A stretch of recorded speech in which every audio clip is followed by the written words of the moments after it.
Commission business, approval of the April invoices. I need a motion to approve the invoices. So moved. I got a motion by Mr. Mifflin. Second by Mr. Smith. All in favor, say aye. Aye. Opposed, motion carries. Approval of the April 14th, 2022 minutes. I need a motion. We got a motion by Mr. Stone. Second by Mr. Smith. All in favor, say aye. Aye. Opposed, motion carries. Approval of the May 12th agenda. So read the agenda, and I need a motion. So moved. We got a motion by Mr. Garrett. Second. Second by Mr. Mifflin. All in favor? Aye. Opposed, motion carries. Items for postponement and withdrawal. I do not think we had any, correct? Everybody's still on there, so don't need a motion there then. So we don't have any postponements or withdrawals. Under consent agenda, and for the record, Mary Singer was not here the first few votes, but she just arrived, so we got, for the record, welcome, Miss Singer, I won the bet. Little inside joke, sorry folks. Under old business, or I'm sorry, under consent, we've got several that are consent eligible. So what consent means is we'll ask if anybody's here against an application, and if you want to hear it, let us know. If not, we'll approve it under consent. We've got 5 of them that are eligible. FSP 2022-17 Courtney property, final subdivision plat to subdivide 52.75 acre parent tract into 5 parcels located at 2603 to 2780 Weisenberger Mill Road. Is there anybody here who would like to hear that? You want to hear it, so we'll hear that one. Next on the consent agenda is FSP 2022-26, the Graves property. Final subdivision plat to subdivide a previously subdivided tract of 94.9 acres into tracts of 27.3 acres, 26.6 acres, and leaving a remainder tract of 41.1 acres located southeast Graves Road and East Honaker Road. Is anybody here who wants to hear that? All right, so no one wants to hear that. I'll make a motion, or I need a motion for that to go consent. I move that it would go consent. So that'd be the Graves property. I'll second. So we got a motion by Mr. Stone, a second by Mr. Smith. We'll do a roll call on these. Again, FSP 2022-26. Mr. Shirley? Yes. Mr. Mifflin? Yes. Mr. Vest? Yes. Mr. Stone? Yes. Mr. Garrett? Yes. Mr. Green? Mr. Smith? Yes. Mrs. Singer?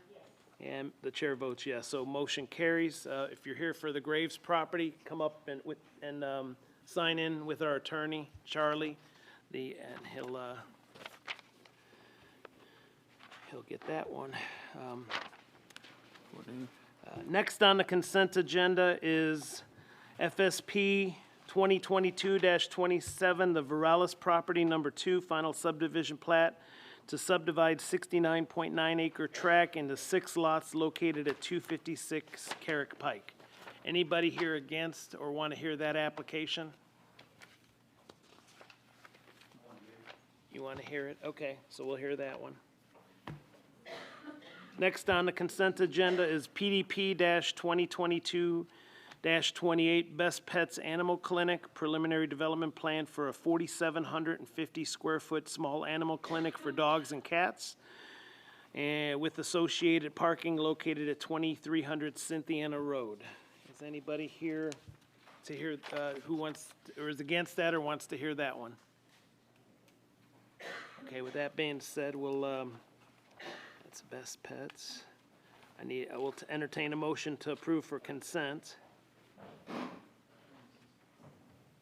I'll make the motion. So we got a motion by Mr. Vest, Second. second by Mr. Garrett. Again, we'll do a roll call. Mr. Garrett? Yes. Mr. Green? Yes. Mr. Smith? Yes. Mr. Mifflin? Yes. Mr. Stone? Yes. Mr. Vest? Yes. Mr. Shirley? Yes. Mrs. Singer? yes, Chair votes yes, motion carries. So if you're here for Best Pets, come up and sign with Charlie the paperwork. Thank you. Next on the consent agenda is PDP-2022-29 Chick-Fil-A amended preliminary development plan for reconfigured drive-through with new canopy at Chick-fil-A restaurant on 1.3 acres located on Tiger Way off Cherry Blossom Way. So if you're here against that application or want to hear it, speak up. Otherwise, I'll open it up for a motion to approve consent. Make a motion we approve PDP-2022-29. So motion by Mr. Smith. Second? Is that Charlie? Yes. Mr. Mifflin, we got a second. Again, we'll do a roll call. Mr. Shirley? Yes. Mrs. Singer? Yes. Mr. Mifflin? Yes. Mr. Vest? Yes. Mr. Stone? Yes. Mr. Garrett? Yes. Mr. Green? Mr. Smith? Yes. And the chair votes yes. So if you're here for Chick-fil-A, come up and sign the paperwork with Charlie, and we'll get that going. I'm trying to write a little quick. 20229. Okay, and it looks like, so we got that one. That's it for consents, correct? Okay, so we'll go back up to the top. We'll start under old business. FDP 2019-45 Bluegrass Campground. Final development plan for 88 RV camping sites located east of Connector Road.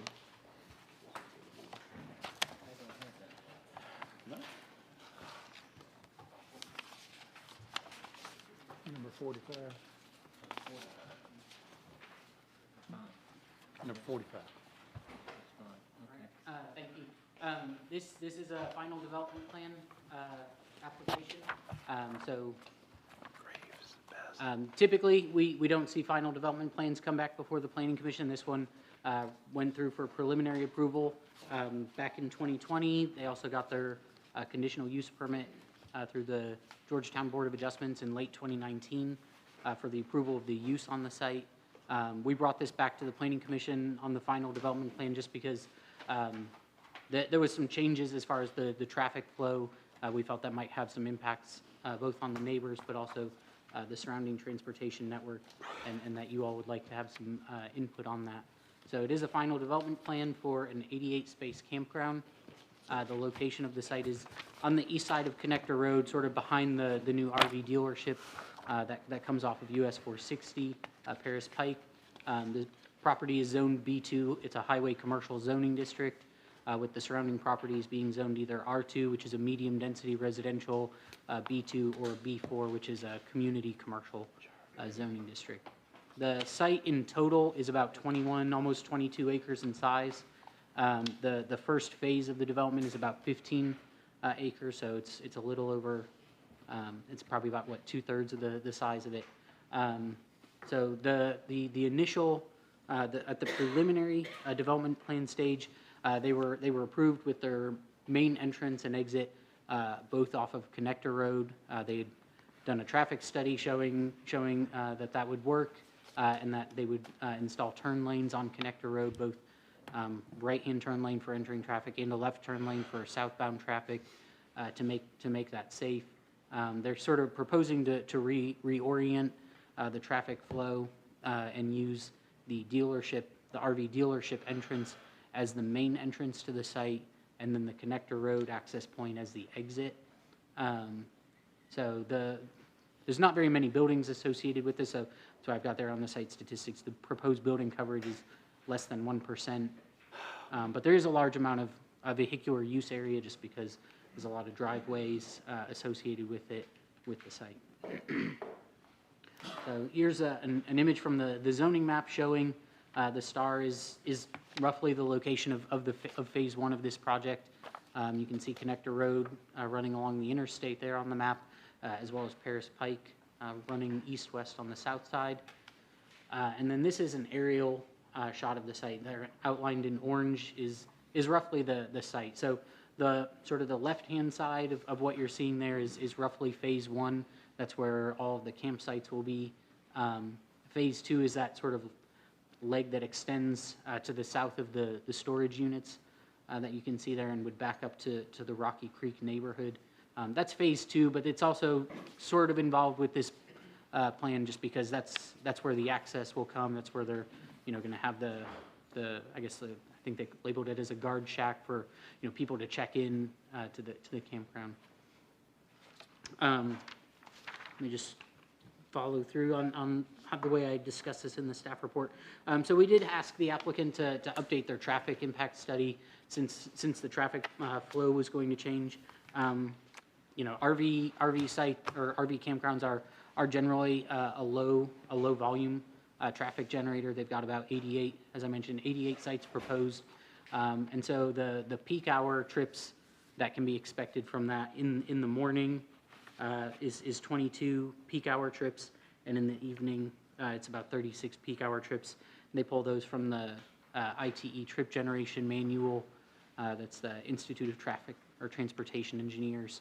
They put out a large several volume manual that looks at different types of development across the country, and they model how much traffic you can expect over a variety of conditions for each site. So one of the things that they look at and we ask them to look at is peak hour trips. That's generally how we determine whether or not a traffic study is required. If a site's going to generate 100 or more peak hour trips, we will require a traffic study. And in this case, we asked for a traffic study, even though the anticipated volumes were lower, just because the types of vehicles involved are larger, sometimes towing other vehicles. They need larger gaps in traffic to make turns, things of that nature. So the applicants did provide a traffic study. As I mentioned, they anticipate the traffic impact study shows that whether they build the site or not, there's anticipated delays in traffic in this area. It's a fairly major intersection in Georgetown at Connector Road and US 460. So I think that's a safe assumption that we would expect some of the queue lengths to sort of lengthen over time as some of the neighborhoods in the area build out and some of the still vacant sites develop into commercial uses. Ultimately, they don't. Because of the low volumes that their site is anticipated to generate, they're not identifying any additional turn lanes or anything like that would be required based on the sort of the traffic flow that they're projecting. We did ask them to reach out to the state to see if the state had any comments, since these are both state-controlled and maintained roads. And the state did provide us with some information that they are agreeable to using 460, the existing entrance to the dealership on 460 as an entrance, and Connector Road, the access point there as an exit. They are showing an adequate number of parking spaces to serve the development. As far as landscaping, for the most part, I just kind of detail that, yes, they're going to have to comply with the regs. We've not done a final analysis of their final development plan to make sure that, all of the interior VUA spaces are there. We mostly wanted to bring the development plan back to you all for your review and possible approval of the change in their traffic flow patterns. The one item on the landscaping that I did want to address, that I addressed in the staff report, has to do with the access drive that currently exists running down the east side of the property. You can see here on the aerial image that driveway currently runs basically right along the property line. At the time that they got their preliminary approval, they were planning on just sort of keeping that access driveway as sort of a, occasionally somebody might use that as an exit. It was very much sort of a backup way for vehicles to get out of the site. And so they were granted a waiver to the landscaping buffer to move the land, not to exclude it, but to move the landscaping buffer off that property line so they could continue to use the existing driveway that's there. So as part of this application, since they are proposing to make that corridor their main entrance to the site, we think it would be appropriate to rescind that waiver, make them move the driveway over so they can have the appropriate landscaping buffer that our ordinances call for to provide protection between the commercial use and the residential uses that are there. So I did want to point that out. Excuse me. I also want to point out that I mentioned here in the staff report that if you all do grant approval to this application, we would consider that as an extension of their their preliminary development plan approval. Typically, those are, have a sunset clause of, after 2 years, the preliminary approval goes away. They can apply for a 1-year extension to that if they submit a letter to the planning commission director and state that there were some extenuating circumstances that necessitate an extension. I think in this case, we would say that if the planning commission does approve sort of their reworked traffic plan, that would be sort of in lieu of that letter that they would typically submit to Joe, just so we're all on the same page that, you know, the sunset clause would not have expired if you all grant them approval this evening. I did want to point out just one thing. You know, the state did express at one point a little bit of hesitancy on their approval just because of the length of the turn lane for vehicles on US 460 that would turn left into the site. So I did, you know, go back and double check after we had our workshop meeting on Monday. And so the distance that's there, shown by the arrows, that is about 140 feet. You know, I measured just through the same aerial imagery, the length of one of the trailers that's shown there on the site, and it's about 40 feet, so that gives you an idea. You could probably fit 2, maybe 3, you know, RVs or trailers in that turn lane. So if you end up having more than that, you know, you potentially would have vehicles blocking the traffic the through traffic on US 460. Is that the length of the arrow, Matt, or is that all Yes, the way it's to the length of the arrow. So, yeah, the arrow is 140 feet. So why would the turning lane not go a little further back towards the light? I mean, I guess it would be a question that would be better for the state. My best guess is just if it comes back further to the light, it could potentially impact vehicles getting through the signal, and I don't think the state would be willing to jeopardize that. All right, thanks, Matt. Yeah. This is just so we can, I guess, get a view of the other side. This is looking towards the west. This is their entrance on Connector Road, so it's north is actually to the right here if you look at this. This was, I guess, sort of the area that they were proposing previously as the entrance and exit. Current configuration, they are proposing it as the exit only for the campground. It would still act as the entrance and exit for the storage units. That's the primary access and exit for the storage units. This is an image just kind of showing you the configuration. So part of the reason why they're asking for sort of rearranging how the traffic flow is that their engineering firm feels that it makes for a better traffic flow pattern within the site internally, so they can have all the vehicles. So if we look at the final development, the site plan from the final development plan as shown, the vehicles would actually be coming from the right through the driveway, and then all of these drive aisles with the parking spaces would be one-way north only. They would not be two-way both directions. So that's at least part of the reason why they are requesting it. As you can see, as I mentioned before, I've not gone through and counted, you know, every tree, but you know there are substantial landscaping buffers proposed along both the western property boundary and the southern property boundary to provide some screening from adjoining uses as well as the road, as well as to provide some privacy for the folks who would be clients of the campground itself. Ultimately, I am recommending approval. You know, we had a lot of discussions with the applicant about you know, which entrances and exits that staff felt were the best. Ultimately, both roads are state-controlled roads, so when the state said that they were agreeable and didn't have any, I guess they said they were agreeable to the traffic flow proposed by the applicants, we recommend approval of it as well then. I do recommend that we rescind, as I mentioned, that waiver that we previously granted regarding the landscaping buffer on the eastern boundary, and I recommend the following 10 conditions of approval. Almost all of those are standard that we would include on preliminary development plans. Almost all of the conditions usually are just sort of reminders to the applicants that they need to comply with different parts of our regulations. They need to comply with, you know, requirements of GMWSS and the fire department, things of that nature. There are 2 conditions in there that I discussed in the staff report.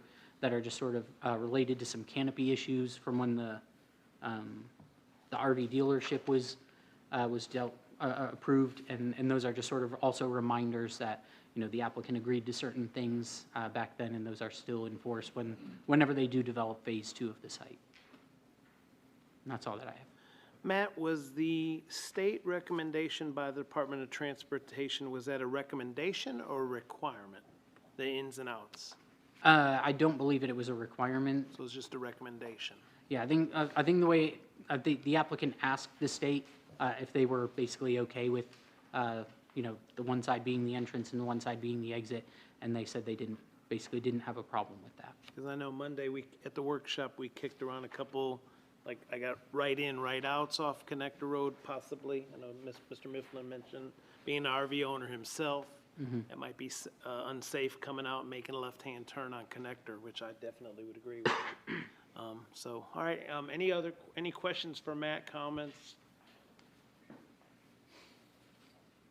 So before we move on to the applicant or anybody who's interested, Charlie, would you swear everybody in for us? Sure.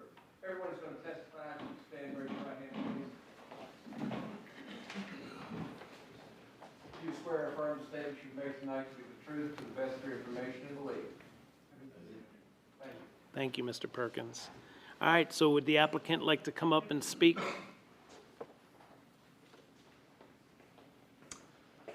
Good evening. My name is Brad Boaz. I'm with CMW Architects out of Lexington. We are representing the developer on the project. I think Matt did an excellent job of going back through the discussion. We've been working on this for over a year, trying to get to this point to get in front of you all.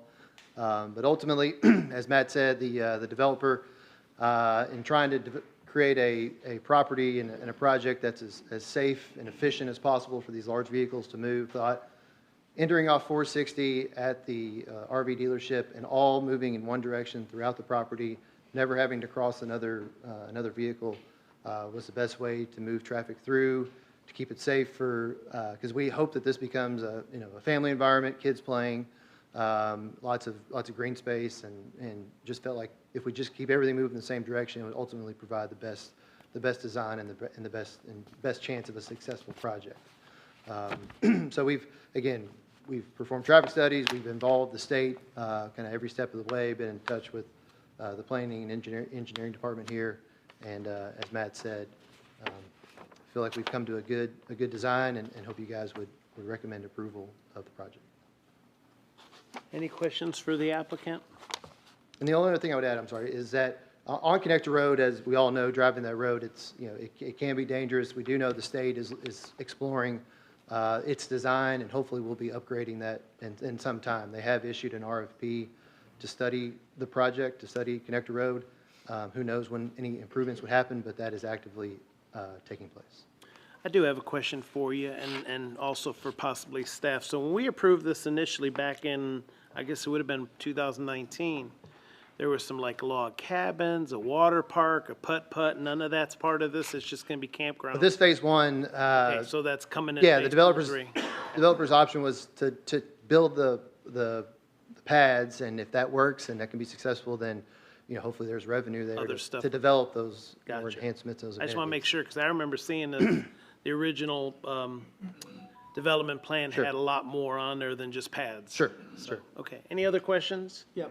Mr. Boaz or Matt, is phase one just what's in the green rectangle there? Yes, sir. Basically here to the left. So, and we know phase two is over to the right, Correct. but what about north? What's that? So that's their, the same owner owns the storage on the Right. top right-hand corner, the RV dealership in the bottom right-hand corner, and then the 3 parcels that are undeveloped. And the storage is going to stay a storage project. Actually, But the The one above? yellow part up there above the, that looks like it's both Yeah, it's both of those parcels. on the Oh, left. okay. Yeah, look All at right. that shade. .001 and .002. Yes, sir. and again, when we approved this several years ago, if my memory serves me correct, we said, we agreed to have concrete pads and gravel driveways, was that correct? It may have been the other way. The other way? Yeah, but this, their current plan shows, all paved. Okay, So concrete pads and asphalt driveways. okay, Yes, sir. good enough. All right. And I cannot read the small print on here. Where are the dump stations? Each pad will have a dump station. Okay, so it's full service? Yes, sir. So it'll have power, communication, and dump station, and Okay. water at each one. And fire pit and pick, and trees. Thank you. Thank you. Any other questions for Mr. Boaz? Okay, thank you, sir. Thank you. Anyone in the audience like to speak in favor or against this application, or even just have a question? Come on up, sir, and Just have a question. state your name and address for the record. Barry DeRossett. I'm at, on Weisenberger Mill in Midway. And just for consideration, just across the street on 460, there are currently 120 units, apartments, getting ready to open within the next 12 to 15 months. Is there at any point going to be a light put up there, or has any thought been put into the volume that's going to be coming from the other side of the road, trying to get onto 460? Because if you have 2 or 3 RVs sitting in the turning lane, nobody's getting off Scotland Drive at 5 to 7 p.m. It's pretty bad traffic on that corner. Yeah.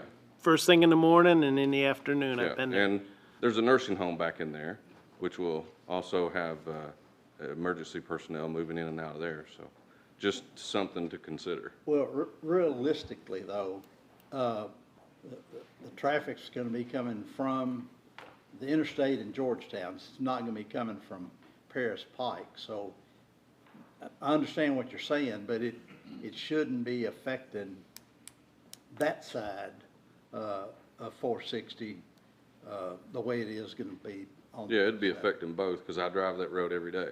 I think what he's saying is the apartments, if they're gonna come out and wanna There's gonna make be a a volume left-hand there. turn, Yeah, it might be a little, It's already a dangerous spot in a high volume, but Exactly. you add the new apartments opening, it's gonna get worse. Yeah. So, thought about a red light or something there is gonna be in the near future. Matt, do you wanna get up here and maybe answer that? I mean, I don't know if we can, if it's close enough to the other light. Yeah, I mean, that would be a question for the transportation cabinet. It's a state-controlled road, so we don't really have a say about whether or not a light gets put there. My suspicion is that it's too close to the signal, at the interchange exit, and I would say it's unlikely that the state would put a signal there. I don't know if you heard that, sir, because it's a state road, they're the ones who put the lights in. We can ask for a light, but we can't put a light, they have to do it. So it may end up coming to that, but it is pretty close. That'd be 2 pretty quick lights. Miss Mary, did you have a question or a comment? It's answered the new apartments over there where it says Scotland Drive, that's where the new apartment back in there.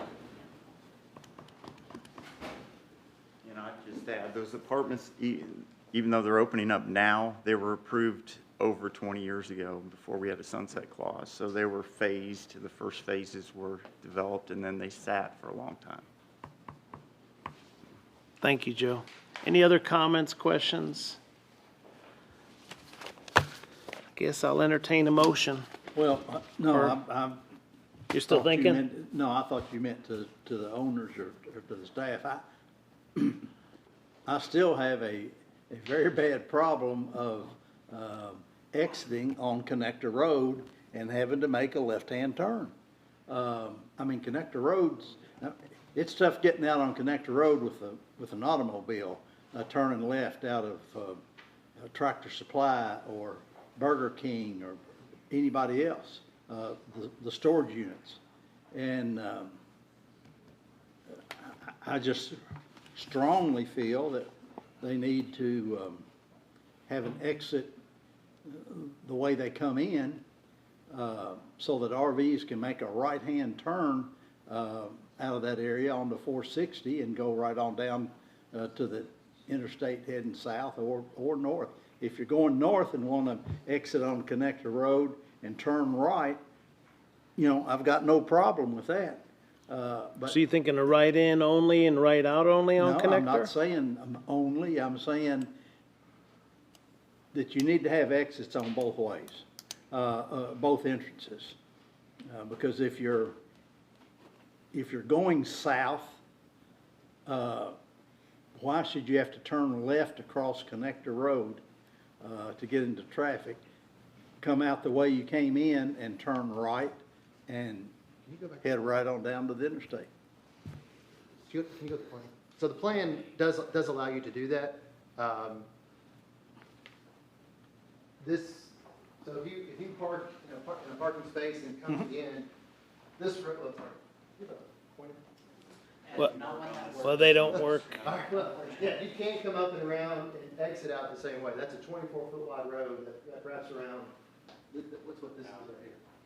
So you would be able to do that. You can exit Yes, sir. the way you came in. Yes, sir. That solves my problem. Okay, the only concern I would have is that the people that use the storage units in vehicles, vans, they're gonna just use that back and forth. Exactly. Okay. Thank you. Any other comments, thoughts, questions? I have no problem with it then, if the RVs have that option of going out either way. So I will, there's no other questions from the audience, I'd entertain a motion. I will move that we approve FDP 2019-45 with the recommendations and conditions of approval by the staff.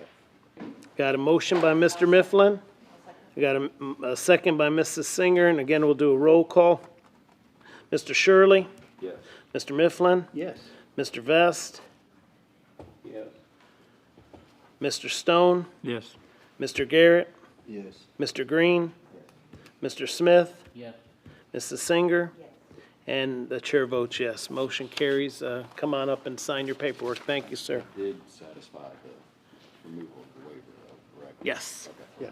All right, next on the agenda is FSP 2022-17, the Courtney property, final subdivision plat to subdivide 52.75 acre parent tract into 5 parcels located at 2603-2780 Weisenberger Mill Road.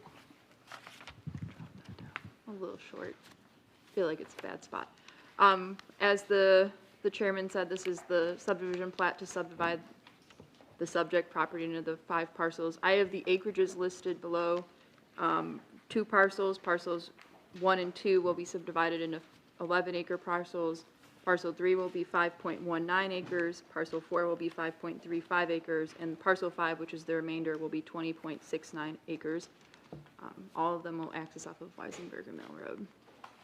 This is an aerial shot of Weisenberger Mill Road. Technically, it's address Midway, but it is in our county, so we have it. This is the proposed subdivision, so parcels 1 and 2 are the kind of top of the page, and then parcels 3 and 4 kind of tuck within the shape of parcel 2. I'll illustrate the direction right now.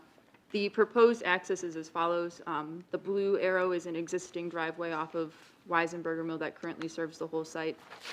Due to regulations on entrances, we required 2 additional ones. Parcel 2 will have an entrance, and parcels 3 and 4 will have an entrance that kind of straddles that property line, and it'll be 40 feet wide. And then parcel 1 will be accessed through parcel 2 in that kind of Z shape through the property. Besides all that, it satisfies all of the requirements for subdivisions and access and appropriate everything.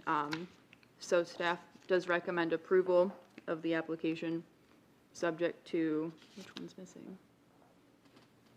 There's one missing from the presentation, but the condition number 5 on the staff reports, which is that they shall satisfy the fire department requirements, would also be applicable in this one.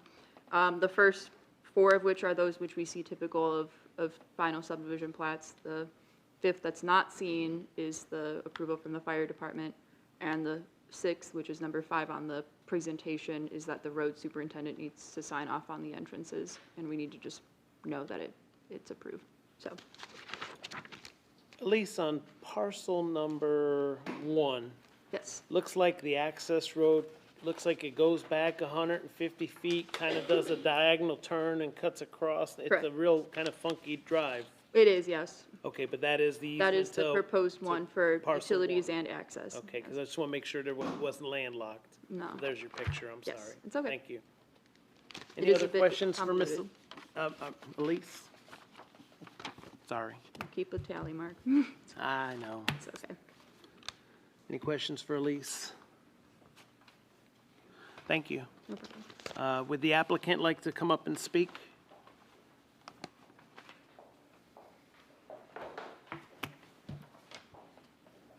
I'm not the applicant, but I'm Rita Jones, I'm the realtor, and this is the applicant's son. It's Wilma Courtney.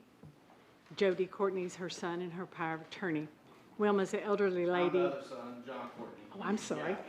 I'm You sorry. guys I- forgot about that's- me. No, I Alright. forgot I hadn't met you. You can't have to shout. Yes, Well, I'm her son too, so. I'm sorry, but the power of attorney was the one I was referring to. So,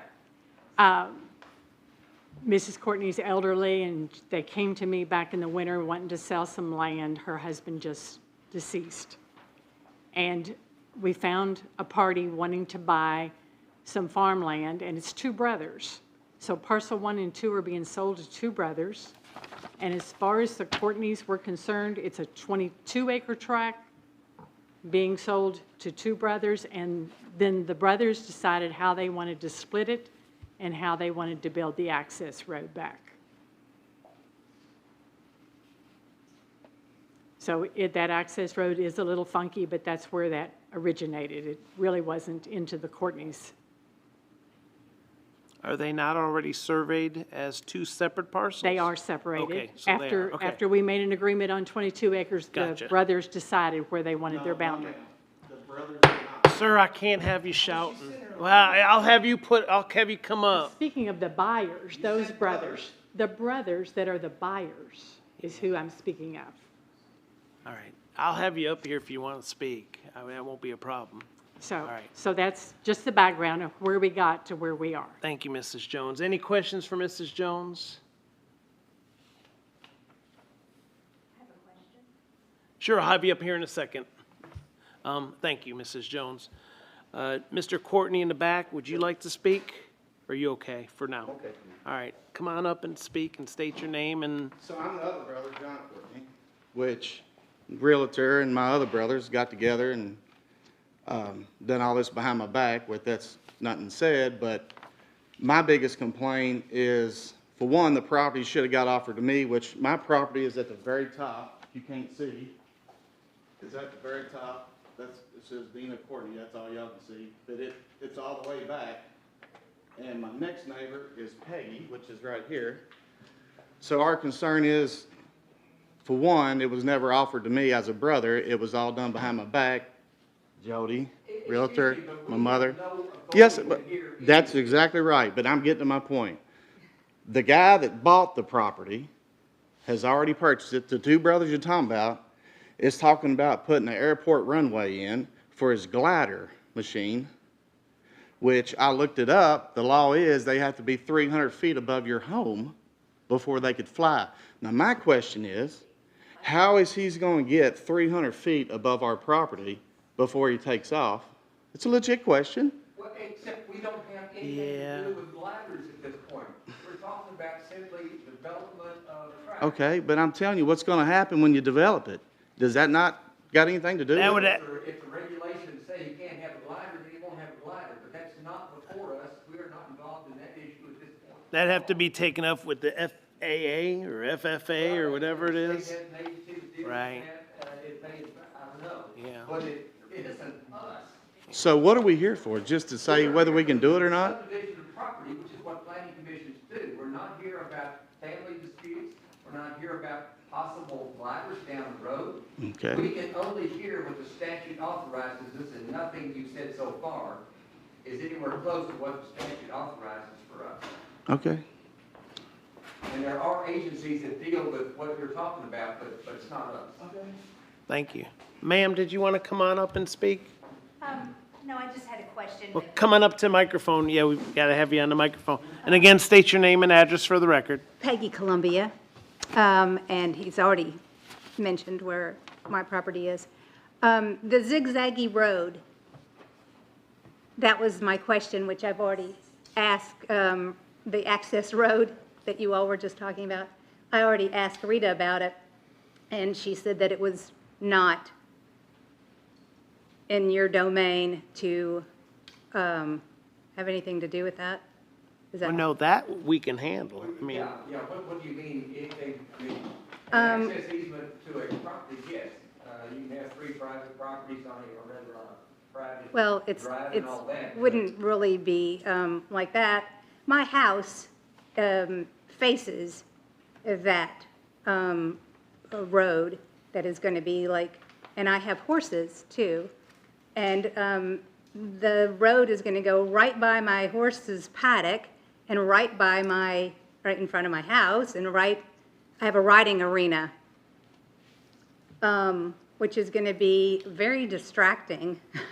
So, And I just asked if they could just put it on the other side instead of coming right next to my property, all the way down and all the way, it will go behind my property as well and behind John and back to the other property. So I am like, will be surrounded by a road and with no privacy, which the house I just built is facing in that direction because, you know, it was woods and it was country, so I had my house facing in that direction. And also if the, are you on the other side of the creek? we're all on the other side of the creek. Oh, I see. All of the property is on the other okay, side. so how far back is your fence off the property line, roughly? My fence, my You have- horse fence? Yeah. 6 feet. I guess it could be, fences could be up. Right, Okay. fencing, there's no, So that road would be pretty much right along your fence? right. So, and they're going to be Oh, yeah, building a sure, it's a house, driveway. which is going to be not just traffic, but also a lot of concrete trucks and a lot of carrying trusses and lumber and a lot of material, and it takes a long time to build a house. Mine took a year, so that's a huge issue for me and my peace and my safety for my horses. I mean, I ride every day.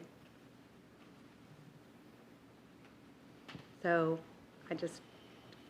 does it have to be down the side of my property? Right. Which the other side is the land is not for sale, or it's not on the market, it's not, no one owns it, so. When you say the other side, parcel 3, is that what you're saying? And it seems perfectly logical if there's a need to, Elise, is that, it says a 40-foot access and utility easement.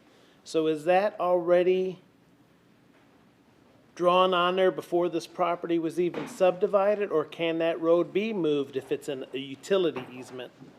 I mean, if the applicant or the current owner feels so inclined, they can see about moving it. This plat would establish that access and utility easement along that. So that easement wasn't already there. This is establishing that easement. and also that Elise has told me that it's not required that the electric is underground. So I could also have power lines in front of my house and down the side of my property.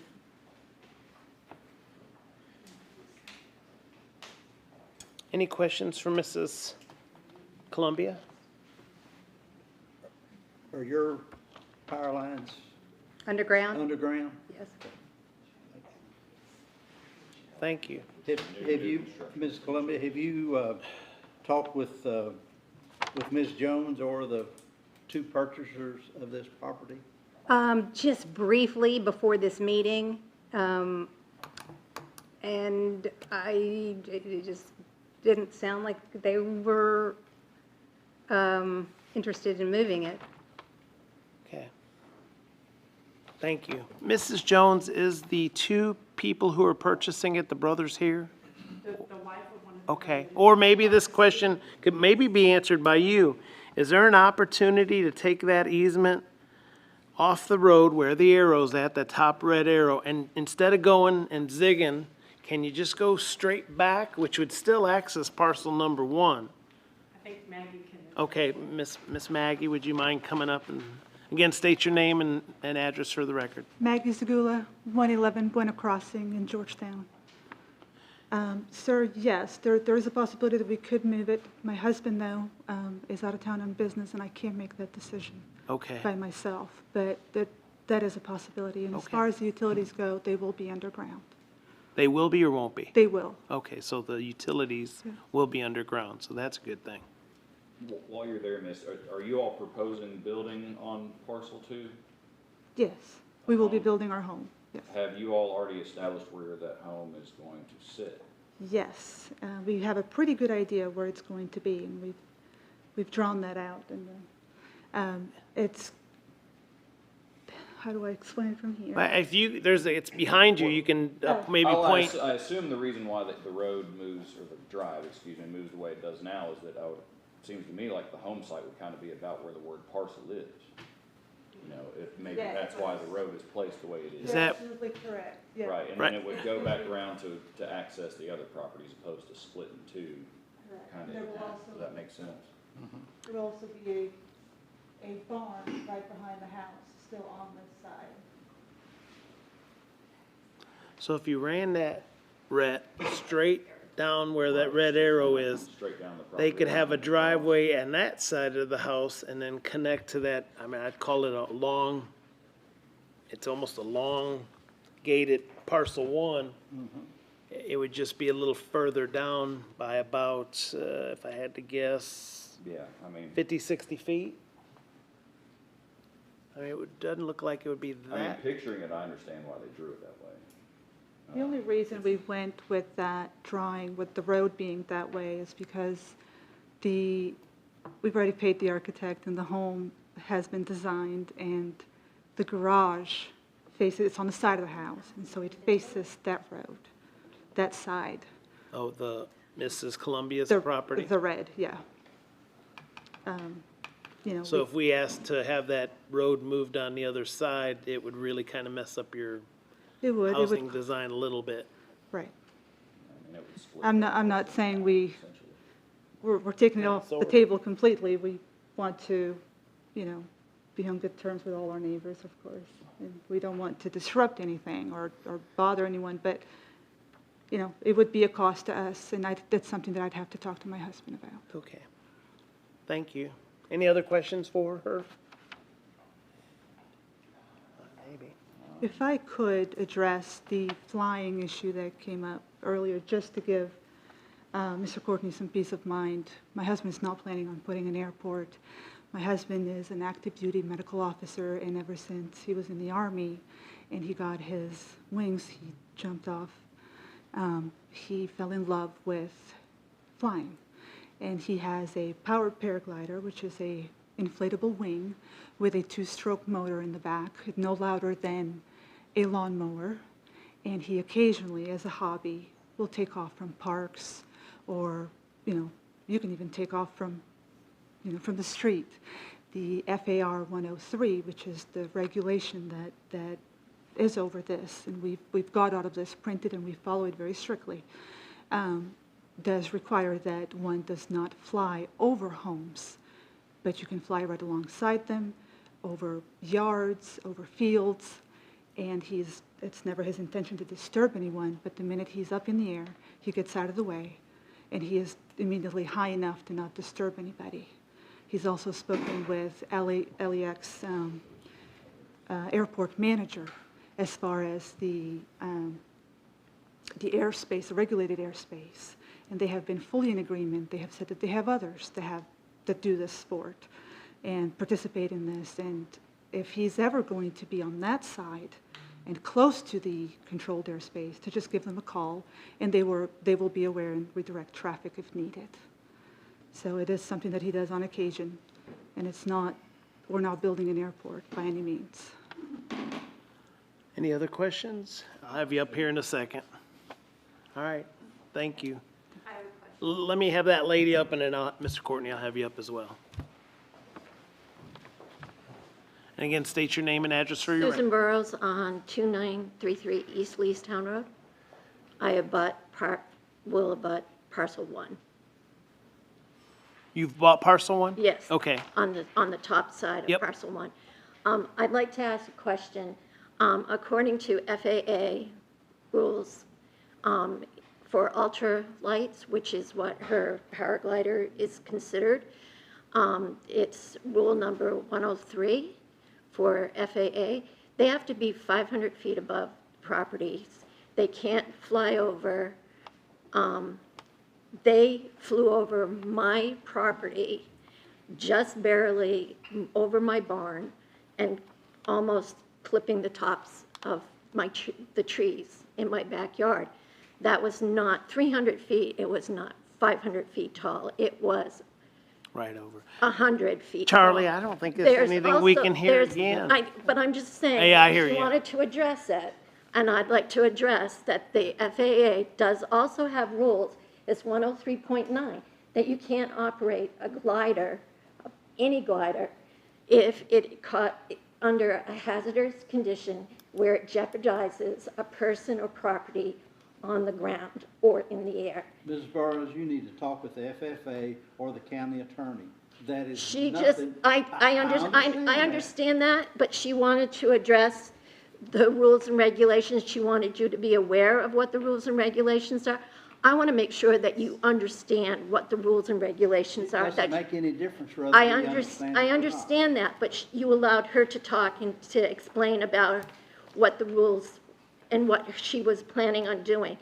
I'm also trying to explain what the FAA rules are. We understand what we would have to do if they're going across our property, if they're causing a nuisance with everything, if they're trespassing. I understand that. I've already talked to the county attorney and that. But I just want to make sure that you're all aware that when they take off, they have to now be 500 feet above somebody else's property.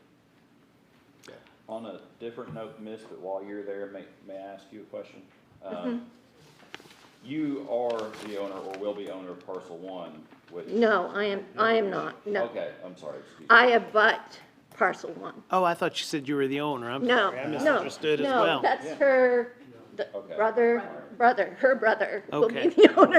Okay, okay. Well, I won't ask you about the driveway then. There is, Yeah. And I I'm not- misunderstood you too. I thought you said she was the owner of parcel I'm one as well. I live on Leestown Leestown, Road. yeah, that's what I thought, yeah, I was a little. Yeah, I live on Leestown, the driveway is on Weisenberger. Gotcha. I see you and John Yes. and Sue. I see you. All right, Yeah. thank you. Thank you. Mr. Courtney, did you want to speak again? All right, appreciate it. Anybody else? Yes, sir, come on. State your name and address for the record. Sure, Colin Hattrick, 2931 East Leestown, so I'm on the other side of parcel one. So, don't know if it's the foreman for this or not, but just curious what parcel one's gonna look like. Like, my house faces right onto that, there's a tree line right now. Obviously, the concern is now sitting on my front porch staring at a house right in front of me, as opposed to kind of that. How do you access your property? We come around the left, we have a long drive down through the Lovejoy's property as well, we have an easement Gotcha, on that one. gotcha. Yeah, I don't see it on the map, that's why I asked. Yeah, no, fair enough. Thank you, So- sir.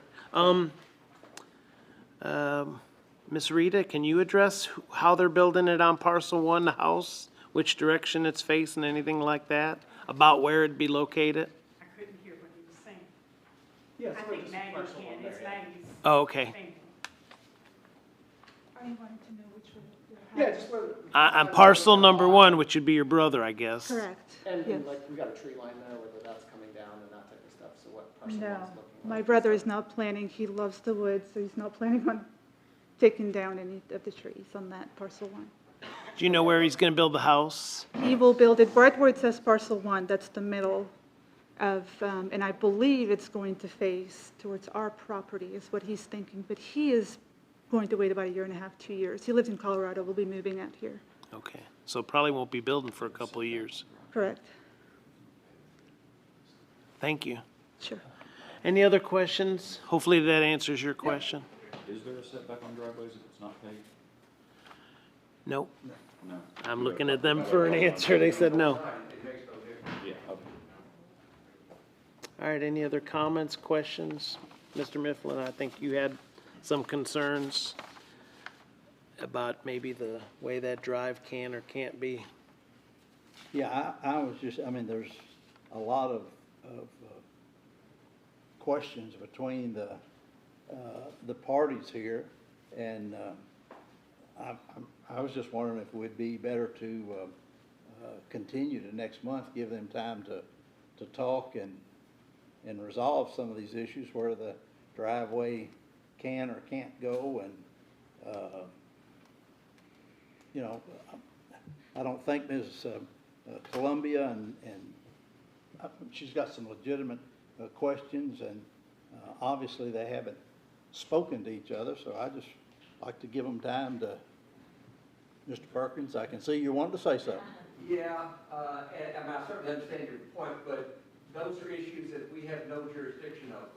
So Right. for us to, in effect, affect our proceedings for private individuals to discuss anything that's personal to them and not part of our regulations, that just, we really don't need to. I do have maybe one more quick question for Ms. Columbia, if you don't mind coming up here. You mentioned the fence is about 6 foot off the property line, and you mentioned you had a private horse arena. I do. Is the horse arena up to that fence line, or is it quite a bit back? No, it's It's very part of close. that fence line. Very Okay, so close. you're right up on it. Right.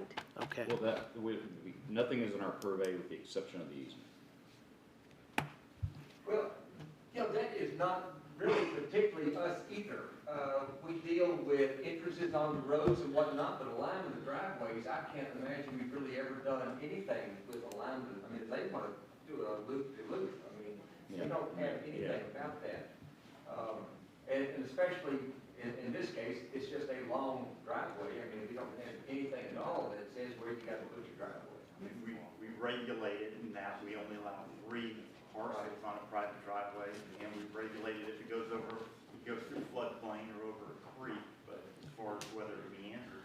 Now, with this being a final subdivision plat, and this driveway being pretty well drawn out, after, let's say we approve it, or deny it, but if we approve it, can they, the owner of parcel number 2, maybe get along with their neighbor and move it back? They can move it back a little bit, maybe. Whatever they agree to do. Okay. And then they make that one change on the plat, it complies with everything else that's been approved. Right. And, you know, if they get signatures. And we can leave it up to them. Yeah, I mean, but this is a private matter. Right.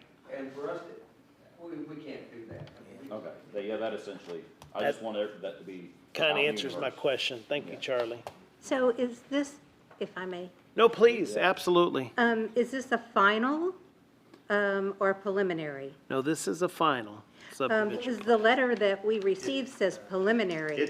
It's a, I can answer that. sorry. Okay. It's a preliminary approval of a final plat, so they don't record, you know, it's not being recorded now, so they still have to finalize it, get final signatures, meet all the conditions, and then when I it's see. recorded, it's final, but we call these final plats, but this approval is preliminary, so it's the board approval is preliminary. And I wouldn't have said anything. I'd already spoken briefly with the Realtor before, and she had said this was not in your domain. So, but they did say I could speak about the driveway, so that's why I did. Yeah. And if I might, and that's perfectly fine. It's just that, well, we try to keep extraneous stuff out because there's too many things that we have Sure. to cover as it is. Yes. I mean, we don't want to just tell people to be quiet. I mean, we don't do that. Mhm. But on the other hand, we don't, and this is particularly keen to me because years ago, we had a bunch that would postpone everything. It didn't matter what it was until they got neighbors' approval. And we went over it and over it. I mean, you can't do that. And this is not that, but it's still in that direction and it still flies all over it because we fought it for so long.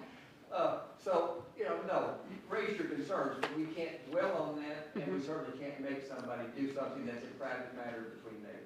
So this is a very big concern for me, especially since I do have horses, work with horses. That's my livelihood. Also, what's my, what if they're not agreeable to moving the driveway? What's my recourse? I can't imagine that there is one. There's not a contractual obligation to put it someplace else. or you have a contractual right to insist upon something, I can't imagine that there really is any recourse. Now, if they create a nuisance or something, and that's really sketchy recourse, because your only avenue then is to go to court and prove that it's actually a nuisance. Right. But, well, I mean, that really is it.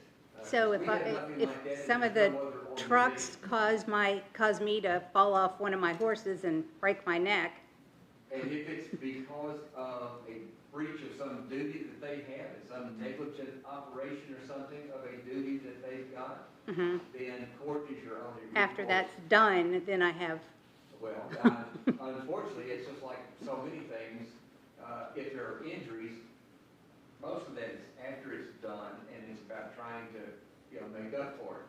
So they're really, I mean, that's inherent in our entire judicial system. It has nothing to do with P&Z, we can't do that. gotcha. It has nothing, well, the state road department has nothing to do with this anyway, it's not a state road. So, yeah, I'm sorry about that, but there's just nothing we can do about that.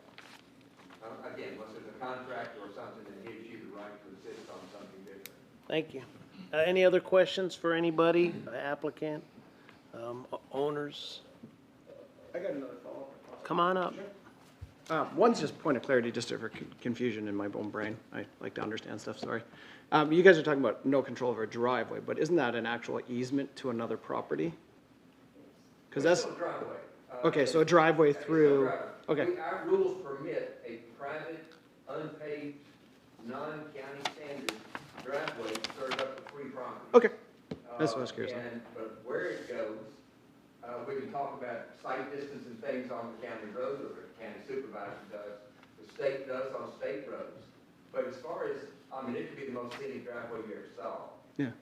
And until it has more than three, we can't insist, well, we can't insist really where it goes even then. We can just insist that it be county standard if it's gonna serve more than 4 properties. Okay. But beyond that, we don't have any rule on it. That's why it's not even setback. And Charlie, it's called an access, but it also says utility easement, so that's why I asked too.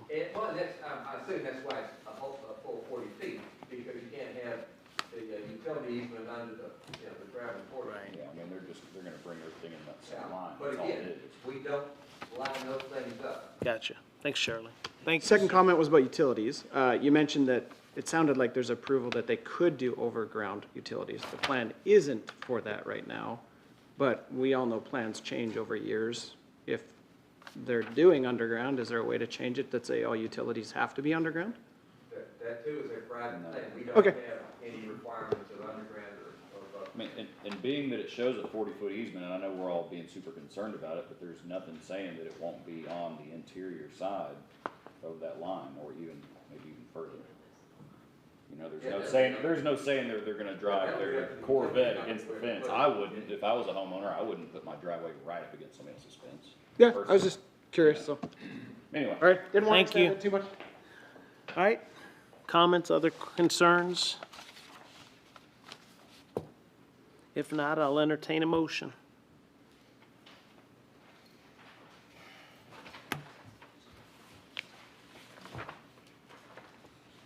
I'll make a motion for the approval of SB 2022-17 conditions listed. I got a motion by Mrs. Singer. As a second by Mr. Green, and we'll do again a roll call. Mr. Vest? No. Mr. Stone? Yes. Mr. Garrett? Yes. Mr. Shirley? Yes. Mrs. Singer? Mr. Green? Mr. Smith? Yes. Mr. Mifflin? Yes. And the chair votes yes. Motion passes. You can go ahead and sign. Thank you all, appreciate it. Next on the agenda is the Finley property PDP-2022-21. Finley property Redwood Apartment Homes, preliminary development. If you have conversations, please take them out in the hallway. Development plan approval for a 142-unit apartment home development located at 1202 Old Oxford Road. Trade crew. And that's it. guess I'll go ahead and get started. Disgruntled people. There's a push button. All right. This Go ahead, is- Joe. Yeah, this is a request for preliminary development plan approval for a 142-unit, single-story apartment home community. So this area was rezoned R2, but it was part of a larger rezoning last year that came to the Planning Commission, was recommended for approval, and then was approved by City Council, along with an annexation for split zoning on this parcel. So it was commercial B4 on the front, and it was R2 medium-density residential in the rear. We're only considering the residential portion at this time. The builder has changed since the concept plan was seen and the zone change happened, but they're going to do essentially the same concept, the same layout as previous. We did see the the traffic study with the zone change, so we already saw the traffic study. It recommended improvements at the entrance and improvements, a left turn lane at Connector Road and widening along Old Oxford. So those will be required with this as part of the first phase of this development. So I won't really get too much into the traffic study unless you have questions. So the B4 area was in front. It didn't really follow the tree line, so you can see that tree line north-south in the middle of the property. The actual line where the zone split is to the left of that tree line, which I guess is east. So that tree line will disappear internally. It does back up to Rocky Creek. You can see it does back up to Bluegrass RV, but the residential portion is really up against the storage units, so that the portion we saw tonight, it really abuts the commercial section. But it does adjoin about 8 lots in Rocky Creek, and then the stormwater area for the front part of Rocky Creek is adjoining the rest of the R2 area. The Finley's brothers, I think, own all that land there. So the split is one brother's keeping his house, zoned A1 to the north. So this section is the other brother that's selling this property. The concept plan that went through zoning showed the main entrance kind of zigging a little bit and then teeing off and going north and south. It showed it running all the way to the Bluegrass RV with a potential connection to the Bluegrass RV site. We're not really reviewing that commercial section, so that Bluegrass RV connection is still possible. We're not considering that at this time. But you can see the commercial layout on the concept plan, the single-family attached homes in the yellow R2 section, and then about, a couple outlots and some large commercial kind of strip type commercial in the front, which we will see at a later date.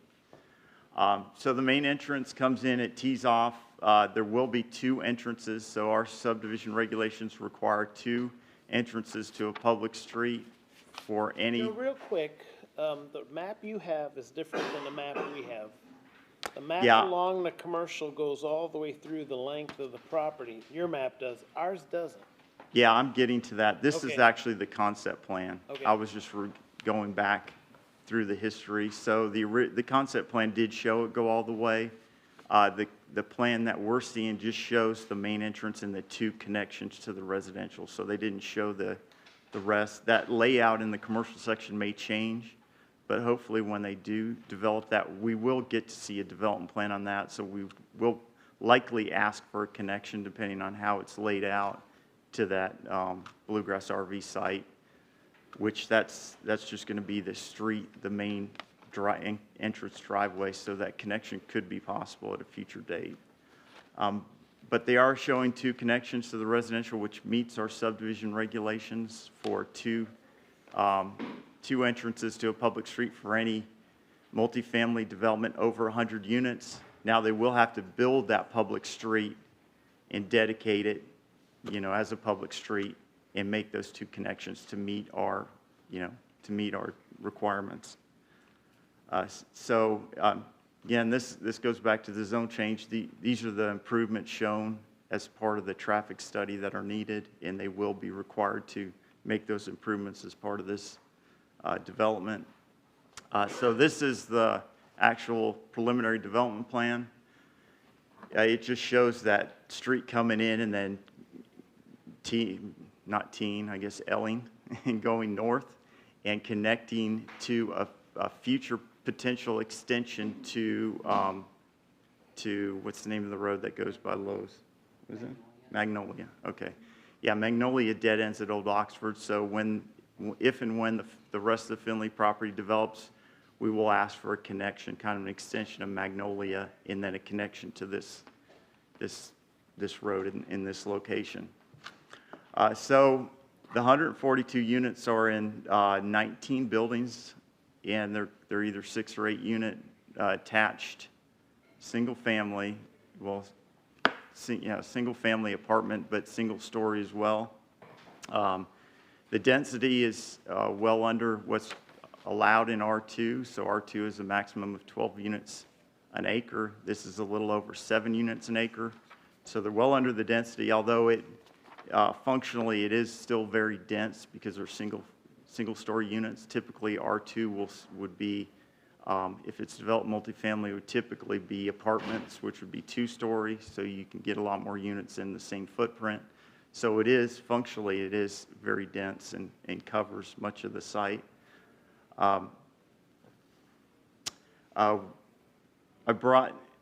This does follow essentially the concept plan, so we don't, and you've already seen that, and we've reviewed it, so we don't have a lot of comments on the layout itself. We do have some comments and critiques of the development, which I've raised in the staff report, and I've added conditions to address, and I will go through those now, and I can go back to that drawing. First, parking. We require 2.5 parking spaces for townhome units, 2 bedrooms and above, and these will all be 2 bedrooms and above, so we require 355 spaces. They have said they are providing 462 spaces, which is well over our requirement. And the way they calculated that is each unit will have a 2-car garage, or I would probably refer to the garages as 1.5-car garages. So I believe they're 20 feet wide. So they're counting 2 spaces per garage, and then 1 space in the parking area in front of the garage, and then 36 spillover spaces for the 462. We do have some kind of issues with the way the dumpsters, there's 2 dumpsters shown, or the trash will be handled on site by dumpsters in various locations scattered throughout the site. I've noted in the staff report that those dumpsters will have to be screened, but also there are 2 dumpsters that are shown on the far, I guess, east side of the site adjoining the Rocky Creek subdivision. And I think at least one of them kind of goes into the landscape buffer. So I'm asking as part of the and as a condition of approval that those dumpsters at least be moved a minimum of 250 feet away from that Rocky Creek line, just to avoid any impact on the existing neighborhood as far as the noise, the noise of the dumpsters, any trash that might, blow out, or just that, the impact they might have. So I'm asking for that they move at least those dumpsters away from that Rocky Creek boundary. Brought this, it says sidewalk 8, but sidewalks, private streets require sidewalks on both sides of the street. They're proposing sidewalks just on one side of the street, which we are okay with as long as those sidewalks provide access throughout the site to all the units, to all the spillover parking areas, and to any shared common areas. So we have, I guess, a similar type development at Pavilion Courtyards, private streets and roll curbs that has sidewalks on one side of the street, and does seem to work well in that subdivision. So as long as the sidewalks are throughout the subdivision, provide access to all areas, and connect to the public street, I think we are in support of that waiver to one side of the street. We did have some concerns about the first, the last submittal we got had box curbs. If you're putting a sidewalk on the back, button up to a box curb and you cut in driveways, so the apron's going to cause the, difficulty getting meeting ADA requirements on the sidewalk. So we had that discussion already. They've come up with a new kind of street section that includes a roll curb, and they moved the sidewalk off 3 feet off the end of the curb, so to allow for a little grass strip and to allow those grades to be met so they can meet ADA. And they still have 20 feet from back of sidewalk to the building, so 20 feet to park, which is our minimum. I mean, we typically like to see a little bit more than that, but 20 is kind of our minimum driveway or parking area length. So I think with this kind of street design, it can work, and we are in support of the sidewalk waiver. Landscaping and buffers, since this is such a densely built site, I think it's not realistic that any of the interior trees can be saved if this layout is approved, if this development plan is approved. But we are recommending that they protect the trees at the perimeter during construction and then after construction in landscape buffers. The adjoining Finley property to the north doesn't have any trees currently, so they are going to plant that buffer. And then the commercial buffer, they are showing trees planted there because they need to plant extra trees to meet our canopy requirements. So they are showing planted buffers where there are no trees, and they are proposing to protect the existing tree lines on adjoining Rocky Creek and along that Bluegrass RV site.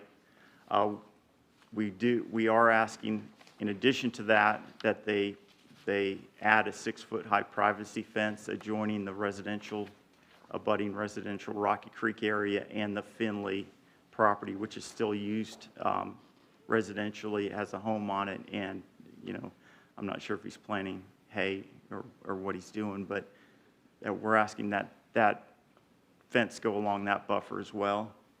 I guess this is an image that shows the open space, which really the open space is just grassy area between the buildings. But there are, quite areas that will be in grass.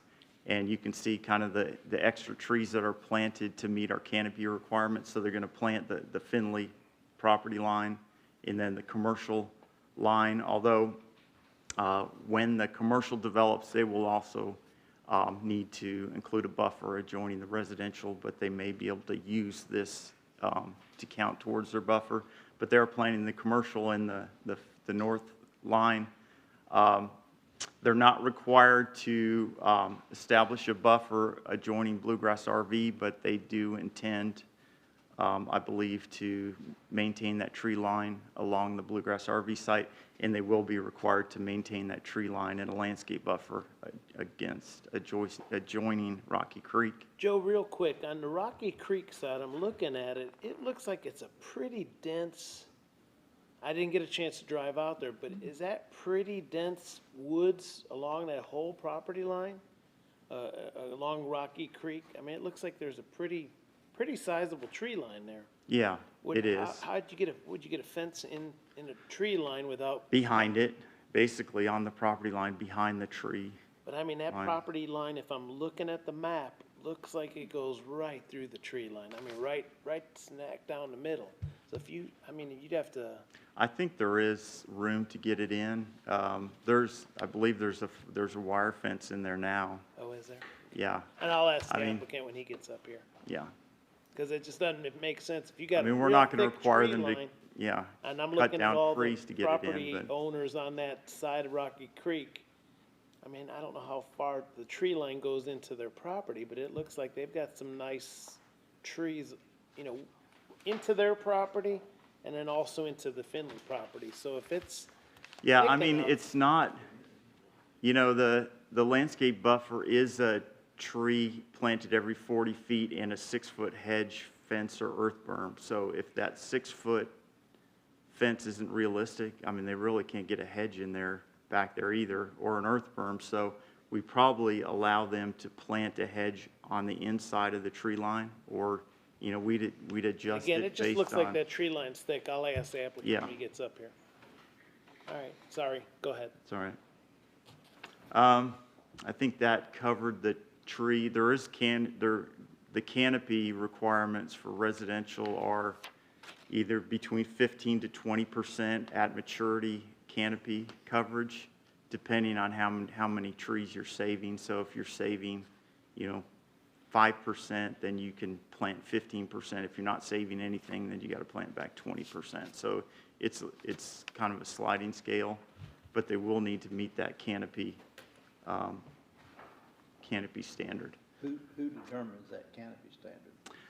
The plant engineer, but we review it based on, they'll do a canopy, based on the tree, the coverage. In CAT, they'll just do an area coverage. So I did include some images from Redwood Communities, which was the original applicant at the zone change stage. Now they're going to build the same product, essentially the same footprint, the same interior layout, but they did mention to me today that they will be doing stone or brick on the front facade, but the rest should be similar. So this is you can kind of see the attached. So these are 4 units. So each unit will have a 2-car or a car-and-a-half garage. I don't know what you'd call it, 2 small car garage. So, they're basically saying that they're counting 3 parking spaces in this garage and the pad in front. So, I guess we agree that probably get 3 cars. But there is no on-street parking. They do have the 36 spillover spots, but there will be no on-street parking because it would block for fire protection. It would block, the streets. So just some images that they've provided me that'll show the type of units that they're proposing. So we are recommending approval. This does follow the concept plan. The zoning is appropriate. Most of the conditions are standard. I guess the additional unique conditions that I've added are 11 through 17. Number 11, that no dumpsters be placed within 250 feet of the Rocky Creek subdivision boundary, and essentially that's one building deep away from Rocky Creek. The existing perimeter tree line shall be protected during development. No grading shall occur in the 15-foot landscape buffer along Rocky Creek, 6-foot privacy fence. And if this can't be met, it would have to be met some other way that's allowed in the landscape buffer ordinance. An amended sidewalk plan shall be submitted. The plan that we've got that's in your packet doesn't show complete sidewalk connection to all the areas that we need to see it, so we'll have to amend that sidewalk plan and increase the coverage to the parking areas into the public street. I guess the last one that I didn't really clearly address was number 16. I think because this is so densely built, I think it would be a better development with some shared open space either along the mail kiosk or in some other area that people could use some outdoor space within the community, since there's no place to walk to currently unless you trespass on the other Finley property or Bluegrass RV. This is not, I've included in the staff report, and I thought we could work with the applicant to try to identify some open space areas, but I haven't identified any currently. And this is not a requirement that's in our subdivision regulations currently because it's not a planned unit development. So any planned unit development would require 10% usable open space. So this is just kind of an extra condition that, hopefully the the applicant will agree to. If not, then you need to, I guess, determine whether it's appropriate or not. If it's not a PUD, it's not required, then we would probably strike it as a condition, correct? Correct. You could, yeah. I mean, we You could. can't we require couldn't- something that's not required. Well, You can ask. yes, you can ask. The subdivision regulations are minimum requirements. So, you know, But there's not a requirement. sliding I hate scale to on say it, density. It's dense, but if there's no requirement for green space, how do you require green space? Well, I mean, there is a requirement, you know, to meet our standards. And we do have standards for, you know, open space. Because this isn't a PUD, we can't mandate it, but we can, I believe, you know, we can ask for it if we think it's appropriate to So we ask can for it. ask, but. Correct. I just want to look at my attorney over there. If it's not mandated and not required, we can ask, but we can't require them to do My it. problem is, I mean, if we have standards, then where's the standard, then we can say do it. But if we don't have a standard. Then we can't you know, require them we to can- do it. We can, you know, kind of twist and whatnot with other things that are required. But, yeah, if a non-PUD doesn't have to have it, we need to change our rule. Right. Because there should be green space every time. You know, boy, well, yeah, I mean, Well- there's so many court cases that say if it's not a requirement, we can't require it. Right. Unless, I mean, there's just. I mean, maybe changing Right, our I mean, this is comprehensive a recommendation, so, Right. to the board. plan. I just don't want to think require the we don't- applicant to do it if it's not required. You know, Right. I, of course, love. That's a good question. I'm just I trying mean, to you be. also have to keep in mind that this is a product that we haven't seen in the community. Besides, Pavilion Courtyards is similar, but it's for sale. It's more of a condo association, HOA They association that have maintains. little green space back there, I think. They do, they've added some, even though they weren't required to add any. Right. They did So- design it, so there's some kind of outdoor space that they can use. place to let the But they dog also loose. can walk to the pavilion, and I mean, Yeah, there's a it's lot of connected things to existing neighborhoods back there that there's a lot of places to walk to, and, Any questions for Joe? Thank you, Joe. Sorry to Mm-hmm. pick on you a little bit. sorry. Any questions for Joe? Let me ask you, number 14, why is there a privacy fence between residential and residential? Well, because it's considered multifamily, so attached units are considered multifamily in our ordinance, in our landscape ordinance. A difference in density requirement. Yeah, I mean, density and type, building type. So even though it's, you know, I don't know, I shouldn't have called it single family, I guess attached, because anytime you have attached units, they're defined as multifamily in our ordinance. So if these had all been single-family Detached, you wouldn't have to have a fence in there. correct. Well, they all have to be 7.5 feet. And you could only probably get 100 units in there. Different. Okay. Any other questions for Joe? We'll bring the applicant up if not. Thanks, Joe. The applicant like to speak?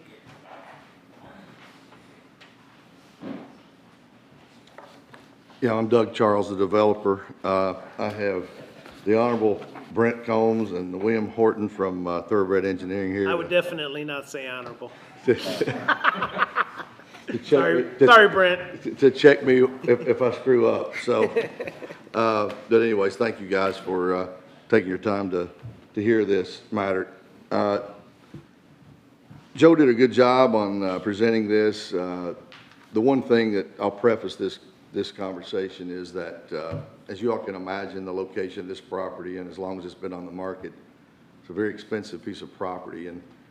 But in that, you know, we really tried very hard to thread the needle and strike a balance to not just put dense on there. And in some regards, you get somewhat of a trade-off versus going vertical, where you'd have a lot of open, quote, open space, no garages or anything else, versus single family, you know, one story and that kind of thing. So But in the, there's one point of clarification. When we originally came before this body back in November and presented this annexation and zone change from the agriculture of what it was, we had another group out of Ohio called Redwood Communities. It's got 13,000 of these throughout the country. And when the, with the climate of the interest rates and cost and shortage of labor, they actually came to our, we were supposed to be heard for this particular matter in April. And we met in March for a technical review meeting. And then 2 days after our technical review meeting, that their vice president of acquisition, who's Greg Thurman, attended, he called me on a Friday morning. He said, I just have to tell you, he said, I don't know other way to ask off a 2-hour phone call. And, you know, they're a $2 billion company. And he said, we're putting a pause on everything right now till we kind of get some guidance where this thing's going. So I immediately called Joe, and that's why we postponed this the last time. Since that time, we have entered into an agreement in principle with David Briggs Construction, and that group. So they're basically, because we didn't want to go back, things are time sensitive. We didn't want to go back and change the plan and do all that kind of stuff. So we kept the footprint, the road system, you know, the buffers, everything exactly like they were presented to you folks back in November. There is one point of clarification. If you go back and look at the presentation and the minutes and the video of the last time we met back in November, this thing was presented as a 2 or 3 bedroom community back then. Briggs has indicated that they do want to do some percentage of 3 bedroom, but it does not, that does not affect anything with respect to the parking ratio, because we have more than adequate parking ratio, as Joe indicated. Again, it's about 18 and a half acres. We have 6.7 acres of that is green space that you can see. So we're about 35% of, it's not just, you know, hardscape city over there. I mean, we're going to have trees, we're going to have, you know, pay somebody to mow 6 acres and you'll figure out it's 6 acres. You know, it's got to be mowed and maintained. So it's not going to be just, you know, hardscapes and concrete everywhere. To Charlie's point, and I know Charlie is a lover of trees, and so are many of you folks, and I respect that as well. We are going to keep every single solitary tree, mature tree it's in those fence lines and whatever that we possibly can. There's no better canopy and no better aesthetics than that, and certainly that's our goal to do that. With respect to Joe's and staff's request for green space, we have no problem with providing green space. The one thing I will say, though, is these homes will all have, these units will all have back patios, stoops for people to have a grill or to do whatever. There's, I think in some of those areas, there's 50 feet between buildings for, you can walk a dog or whatever, but we're certainly, you know, have no issue with working with staff. We always do with those folks. So we'll find something that makes sense for everybody. It's, you know, our goal is just to try not, we're at about 7.3 units per acre, where the zoning that we have would allow 12 per acre. So my only mandate is I'm already in a tight situation with density and with the type of property that we have, so I just can't compromise units. But besides that, we will work with staff in any way that Joe wants us to. We have no problem with fences, whether they're quote in the regs or not. If you know, because I understand that we don't want trash blowing if that could happen. We have no problem with dumpsters, moving those dumpsters. We have no problem with any of those kind of things. So, so that's all I have from my side. Did I miss anything, Brent or William? I have a question for you, Mr. Charles. On the east side of the property, it looks like a pretty dense tree line there. do you see yourself putting a fence up there or more shrubs? What can you? Yes, sir, all the way north. So from the bottom straight up is a pretty, at least on our map, it looks like a fairly Well, thick tree line. it is a dense and wide tree line in there.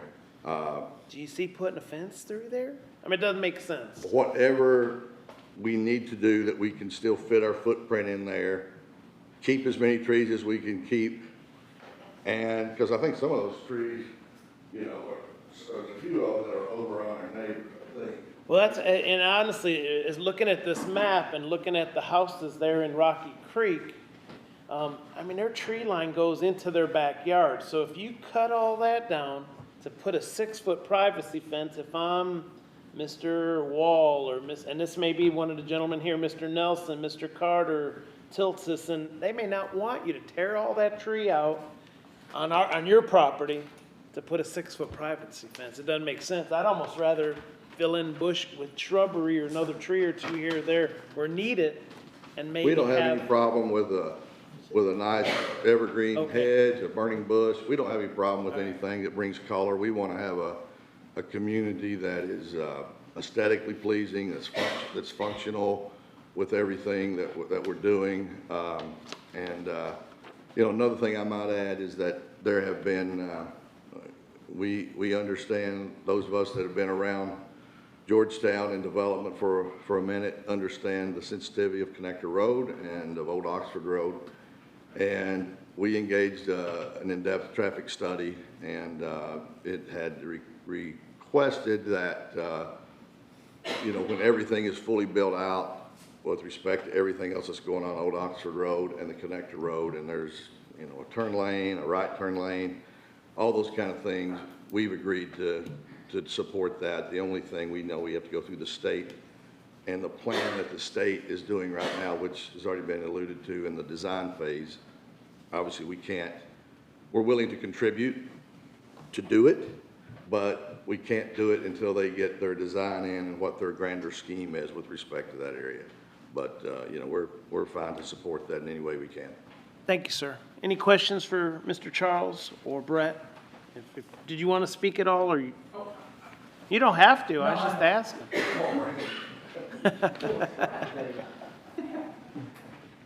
Joe, can you put the one that's got the all green?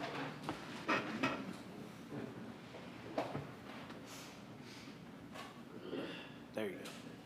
I just want to make one real quick comment. Oh, Brent Combs, Thoroughbred Engineering.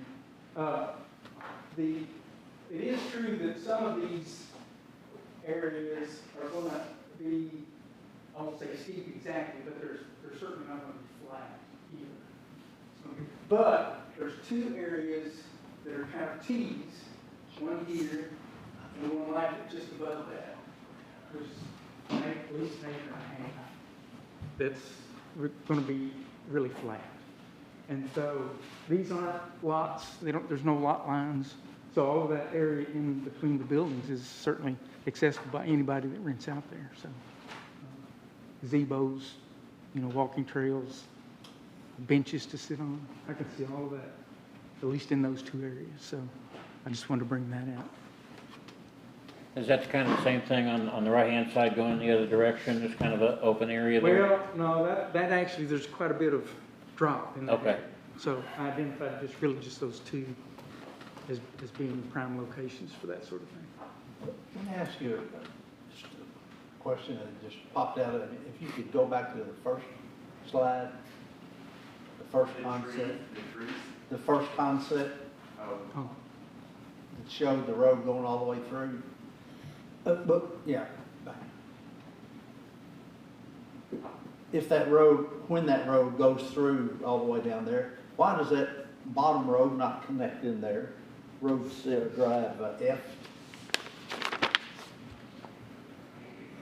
Well, at the time, I think Redwood would. Because the reason we left that side of that commercial, we knew that they wanted connectivity into the Magnolia. Right. On that left side. The other side, there's a planned connectivity, Charlie, but we don't know if the user of that or users of that 4.5 acre commercial tract wants the road in the middle, you know, and there will still be a connection into their parking lot or into the road system. No, It- on your property. What are you talking about? It stubs. You're talking about- Yep. Yeah, it just stubs. Why? Well, what I'm saying is that we don't know that this road will be here, you know, Because that road doesn't. we don't know where that's gonna be designed, so we didn't wanna build that until we knew how that, Okay. within that, because we're only here for the residential right now. The commercial, that'll be, yeah, but that's the plan. We don't wanna keep those separate. Does that make sense? You agree with that? Yeah, and actually, there's no guarantee that that connection happens because that's a private road into Bluegrass RV, so Thank they'd have to agree to that. Any questions for Mr. Charles or Mr. Combs at this point? All right, thank you. I think we may have a couple people in the audience who'd like to speak. Sir, did you want to speak? No, sir. No, thank you. You need, and no one? Okay. If there's no other questions by the commission, comments, thoughts? I guess the big thing is, do we strike the not required requirement? Good point. I think 16, because it is not a requirement, but an ask. I think we really can strike or should strike 16. Would you not agree, Charlie? Well, we might talk about it in the request, But we, the spirit of our deal is, and I think Joe is, obviously it's not a good thing to agree, but I think the spirit of what we're talking about, we've identified 1.5 acres of flat, common area, green area. And is that what you're thinking about, Joe? Is something we can have dog walk, you know, some benches and, you know, an area like that? All right. If he's in agreement with it, then we'll leave it on there, if you're okay with that, Mr. Charles. All right. With that being said, anything else? I'll entertain a motion. I move that DDP 2022-21 be approved with recommendations and approved, and conditions of approval. With the waiver as well? There's one waiver? So I've got a motion by Mr. Mifflin.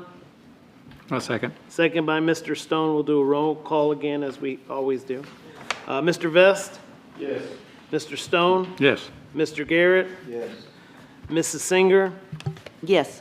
Mr. Shirley? Yes. Mr. Mifflin? Yes. Mr. Green? Yes. Mr. Smith? Yes. And the chair votes yes. Motion passes. You can go ahead and sign your documentation. Thank you, Mr. Charles and Mr. Combs. Next on the agenda is FSP 2022-27, the Verales property number 2, final subdivision plat to subdivide a 69.9, did I skip something? No. Okay, 69.9 acre tract in 6 lots located at 256 Carrick Pike.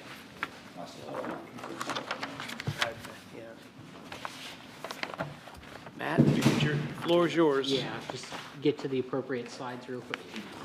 There we go. All right, yes, as you mentioned, this is a final subdivision plat. Matt, before you talk, they did change the speakers, so make sure that you're on, your green light's on. Otherwise, you're muted, and when they go to do the minutes of this meeting, she's gonna struggle. So you've got to hit your push button and your green light should be on. The way it stands now, there's a lot of buttons that aren't green. Or you want to press, if you want to talk, you could do that. It will be. or we can turn them all off. Well, I think a lot of people have been talking, and I notice there's not a lot. Well, mine's broken regardless, so it don't matter. Is it really? Yeah, it says so right here. It won't turn? Yeah, the four were the ones that no one was on for at least 2 of the cases. Wow. And I got a text from Dave for that. Thank you. And I'm so quiet, no one could. Yeah, right, Charlie. All right, go ahead, Matt. All right, Sorry. thank you. No, Sorry you're about fine. that, folks. This is roughly 70 acre tract, and they're proposing to split it into 6 tracts. It's at 256 Carrick Pike. It's just to the east of the Verales property that we talked about last month. The zoning on the property is A1. It's our agricultural zoning district. All of the surrounding properties are of the same zone. The smallest lots that are being proposed with this are 5 acres. There's, I think, 3 that are roughly 5 acres, and then all the rest of the tracts are over 10 acres in size. Access for all the lots would come off of Carrick Pike, and there are no variances or waivers requested. This is roughly the outline of the property. It's cut off a little bit just with the way our pictometry allows me to zoom out. This was, I guess, the most extent of the property that I could fit on the screen. But you can see Carrick Pike there along the bottom of the property, the south side of the property, I should say. Stone Road is off to the west from this image. The property, as I mentioned, that we talked about last month is the adjoining property to the west of this one. This is the proposed plat in question. All of the lots meet our minimum lot size. They all meet our minimum lot width requirements. Parcel 1 will use the existing entrance that's there today off of Carrick Pike.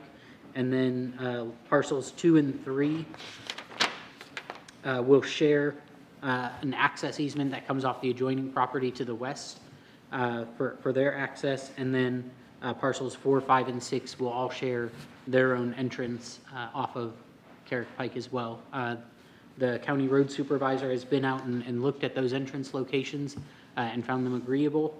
And I'm recommending approval of this plat with the 6 conditions that are listed in the staff report. Thank you. Any questions for Matthew? Thanks, Matt. Thank you. Bring the applicant up. Hi, I'm Sandra Varela, live on Bridgeport Drive in Lexington, Kentucky. And as Matt said, we did have a proposal last month for adjoining property. We weren't able to get this plat done early enough for them to both be considered at the same time. So we're presenting this at this time, and we've worked with staff to be sure we meet all of the requirements and make sure all of our entrances are approved. And I'm, here to answer any questions if anyone has any questions. Anybody have any questions for Mrs. Varela? So the entrance for 4, 5, and 6, that's that wide area, then it narrows, it splits, and one side of it goes to parcel number 4, and then the other side goes back to 5 and 6.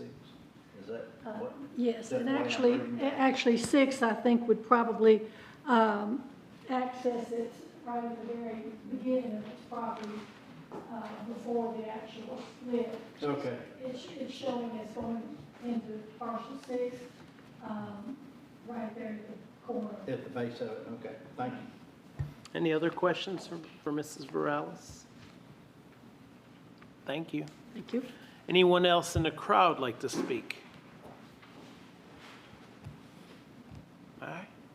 I know this was consent eligible. Somebody want to hear it, so they must have got their answers. You're on left. Thank you. All right. With that being said, I'll entertain a motion.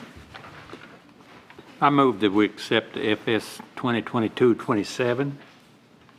So I got a motion by Mr. Stone, second by Mr. Vest. We'll do roll call. Mr. Shirley? Yes. Mr. Mifflin? Yes. Mr. Vest? Yes. Mr. Stone? Yes. Mr. Garrett? Yes. Mr. Green? Yes. Mr. Smith? Yes. Mrs. Singer? Yes. And the chair votes yes, motion carries. You can come sign your papers with Charlie. Thank you. Next on the agenda is FDP 20, is that right, 2002? That, I want to make sure of that, 2002-62, the Right. Barber Boulevard Minifield Townhomes Amended Final Development Plan to construct 8 townhomes units located at 117-123 Barbara Boulevard and 125-131 Barbara Boulevard. And Elise.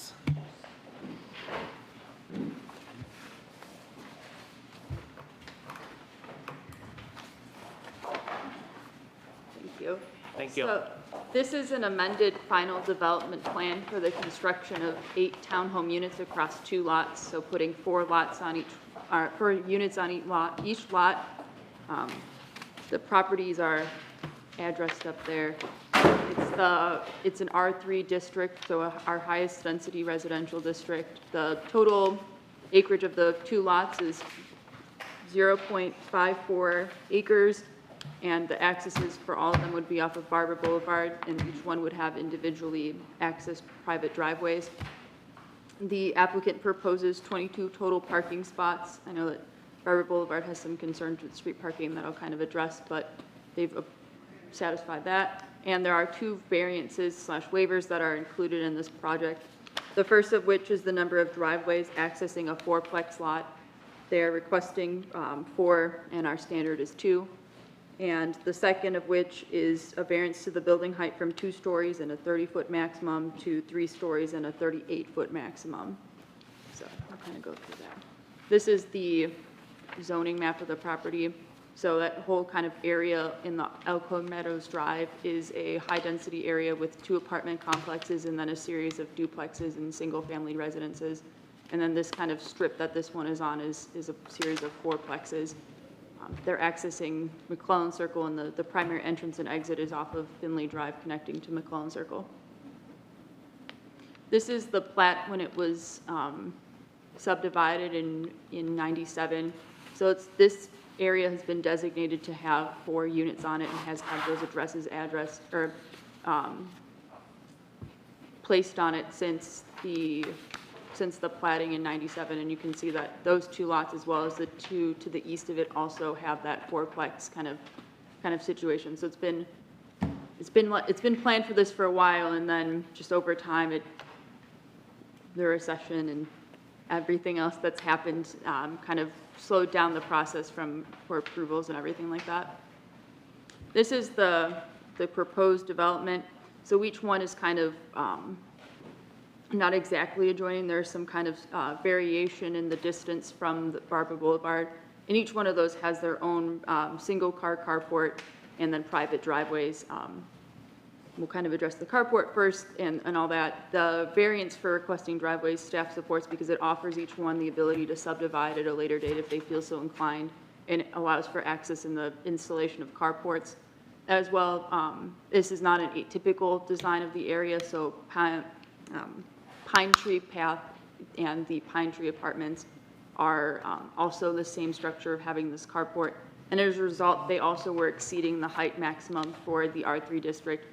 I talked with Tim Thompson in the fire department to make sure they would have the appropriate equipment in order to safely address any fires on the highest levels of that facility, and they confirmed that they do have ladders and other resources to address those concerns. So because of those together, staff is inclined to support this and recommends supporting this variance to the height. Kind of returning to the driveway request, again, they're looking to subdivide each parcel individually, and each driveway has at least 1 kind of surface parking spot available. Some of them have 2 if you kind of wedge your cars in there. They're all 10-foot wide driveways, and then there's kind of a pocket. It'll be kind of a similar idea to the Redwood properties that we saw where they're all adjoining and they have the driveway, the grass, the driveway, the grass, and they kind of just back and forth. And so they're doing that as well. And so staff is also in support of that one. There have been some concerns from residents and everyone and just kind of experience in driving down Barber Boulevard. It doesn't have a lot of street parking options, if any, really. So as part of this development, we're making sure that they met our standards, and they do exceed our standards for parking. They show the carport parkings, at least 1 surface driveway parking spot, and then on the easternmost and westernmost driveways, there are 2 kind of apron adjoining parking spots. And staff just recommends, and I believe a condition may have been, it's not, but staff recommends that some type of delineation be noted that this isn't a driveway piece for these individuals to have like this extended area. It is to be designated for a parking use. I don't believe it's explicitly a condition, but I do recommend that some type of consideration for that be planned out. Other than that, it satisfies all of our tree canopy requirements since it borders R3 districts. They're not required to have specific property or perimeter landscaping, nor are they required to have interior landscaping areas or VUA perimeter landscaping since everything's a private driveway. So staff recommends approval with the 2 variances and waivers, as well as the conditions of approval that I'll kind of go through here. The first 4 on this slide are ones that we typically see. The Can you two keep it down? I can't hear the We're lady. not pushing our button for the very reason. You have to give us time to play all night. Come on. Go ahead, miss. Go ahead, Elise. Thank you. You're welcome. The others are those typical that we require for final development plans. I'd like to just highlight, condition 9, that they would have to require a subdivision plat should these be subdivided independently. And condition 6 is a condition from Ben that a concrete entrance apron to all of the driveways be constructed in the Barber Boulevard right-of-way, and that they construct and maintain a concrete sidewalk for the through sidewalks and then across the driveways as well, connecting to the existing sidewalks off of Barber Boulevard. But besides that, that's all I have. Thank you, Elise. Any questions for Elise? Thank you. We'd like to hear from the applicant.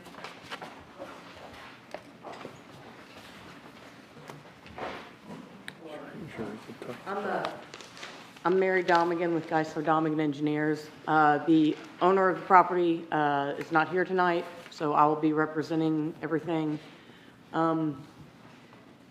This plan was approved, the preliminary development plan was approved about 20 years ago.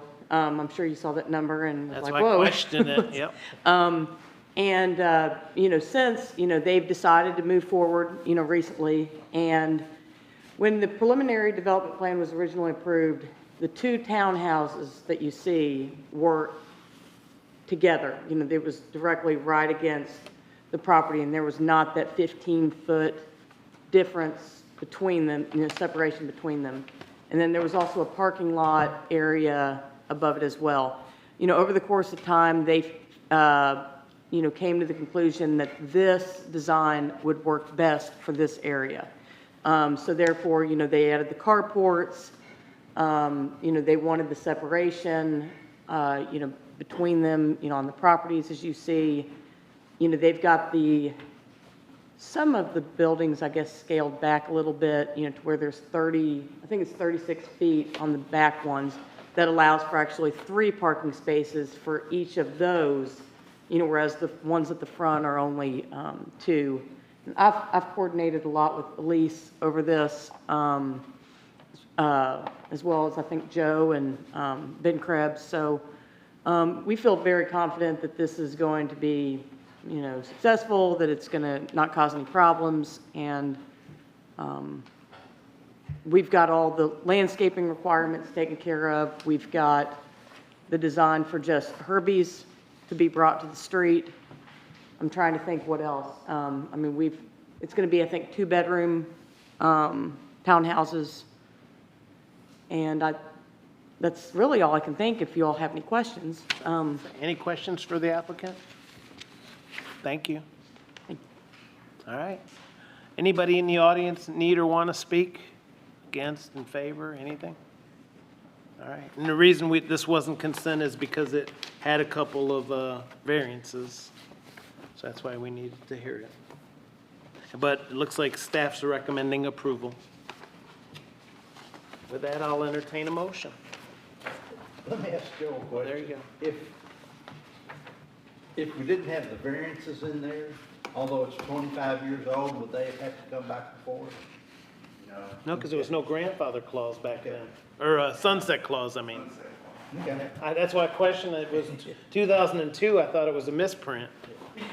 Because I wasn't around. I think the only old fart on this board that was around was that old guy back there.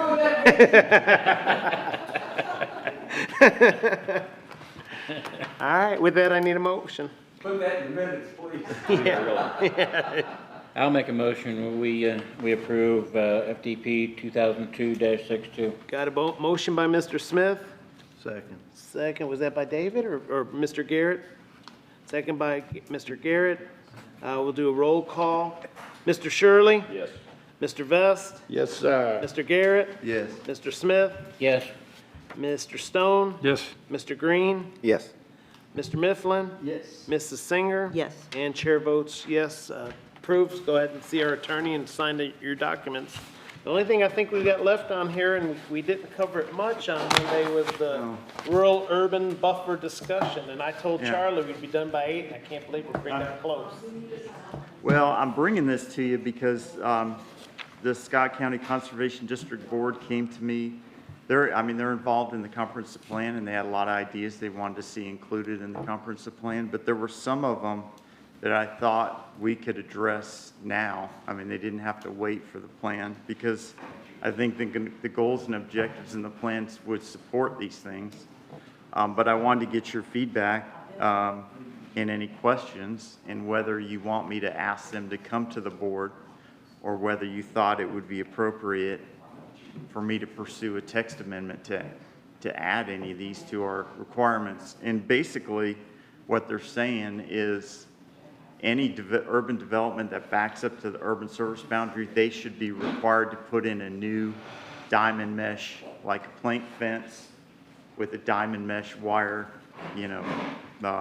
attachment, which is our requirement, but we have allowed people just to use the existing fence that's there, like the wire fence or the fence that's there. They fix it up and just use that in the past, but they're saying don't grant any waivers.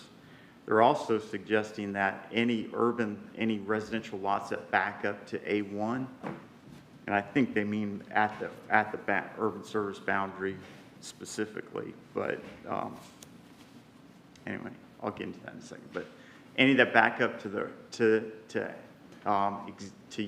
agricultural land that's currently being used, the urban lot should have a 50-foot setback, because the farmer has a 50-foot setback. And right now, those lots, the accessory structures can be built 5 feet from the property line, so they have people using their yards, putting in pools or structures, or just using their outdoor spaces right up to the farm fence, so they can't spray, they can't have, livestock right up against the fence, because, basically, they're having to not use that space right up against the fence because of the impacts on these lots.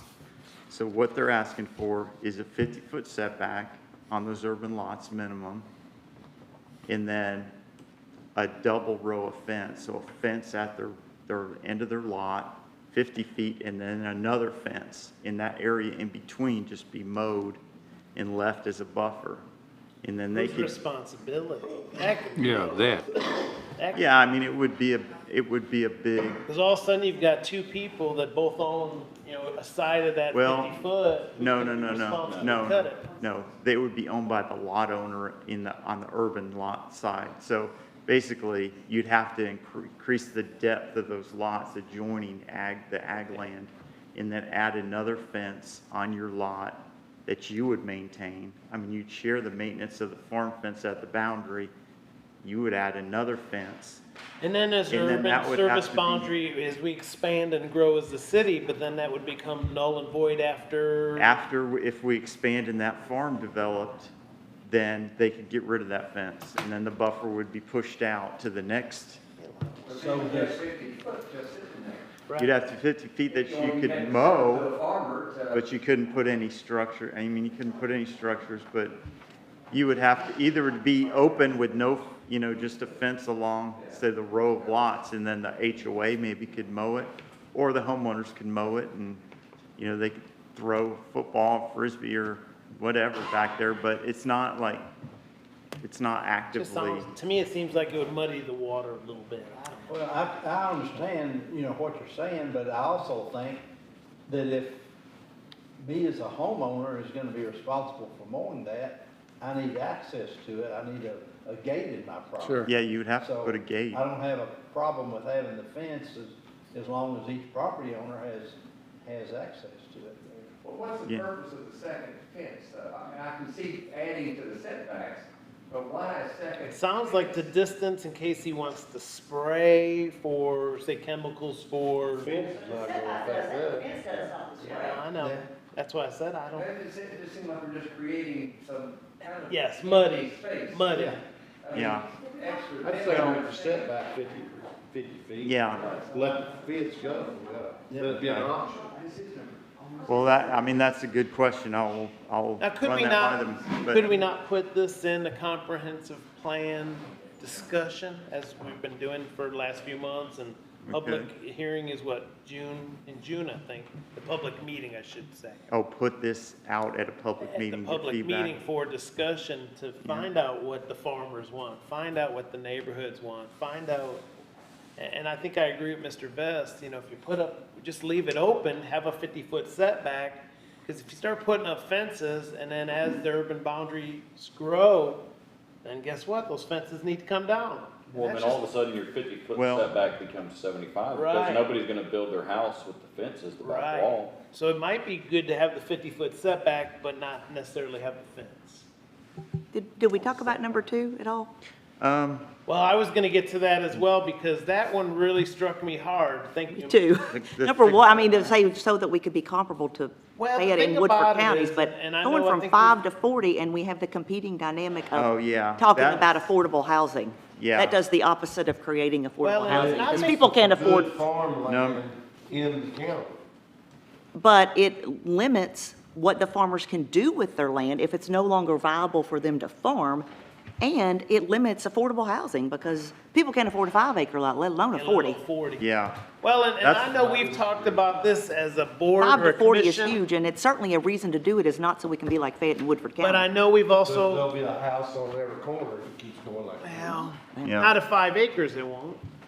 There's a That- property owner's We right too talked to do what about they want to this. do with their land, Joe, and was it's not this viable not to at farm it the anymore, Plant then Comprehensive they develop it. I agree with that. But this makes it impossible for them to develop it, because people can't buy 40-acre lots. But you wouldn't have the problem that's presented in front of you today either, like the two brothers buying 11 acres and running in the property line.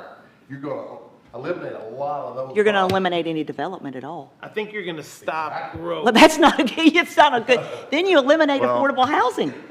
Yeah, eliminate It's a development balance. outside in the rural area. Yeah. I mean, you'd still allow development. I do within have the an issue reserve with number boundary. 2 as well, because But I know in some but that's meetings- why I highlighted 3 through 5, because that is a comp plan discussion. And I don't want to be I'm discounted just as talking a about farmer. 3 My through family 5. owns a farm that they farm right now, so don't just dish me as somebody who just developed their farm. It's completely separate from that.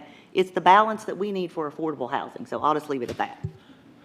What I'll say Well- is, and again, this was some meeting probably within the last 12 months easily, that there was some concerns by our government. Now, I'm not sure if it was fiscal court or city council or both, that if you put a minimum requirement of 40 acres for one house, we will stop a lot of the growth that we're having. And do we want to be the next Bourbon County or Fayette County and say, hey, if you're out in the country, you pretty much are going to not afford affordable housing because I can't afford 40-acre lots. Which then means you don't have any industry coming because they don't have places to live. Right.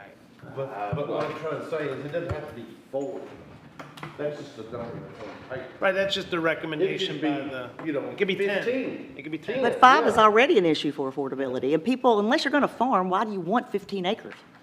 Or 40 acres, right? Well, to me, that's why you don't live in the country.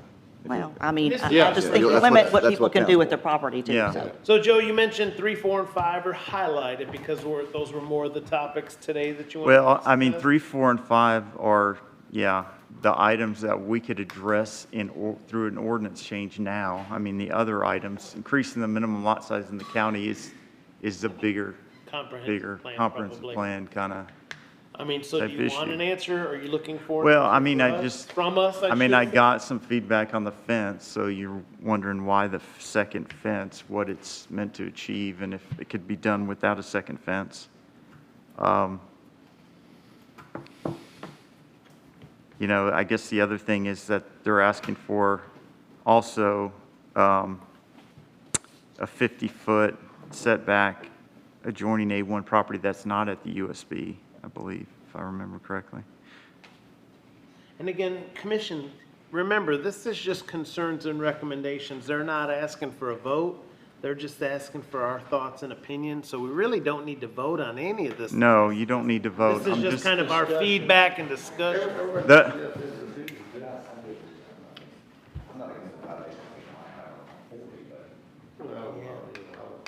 You know how many farmers just come to me out of Stanton here and say, hey, all of our good farmland is being got out. You know,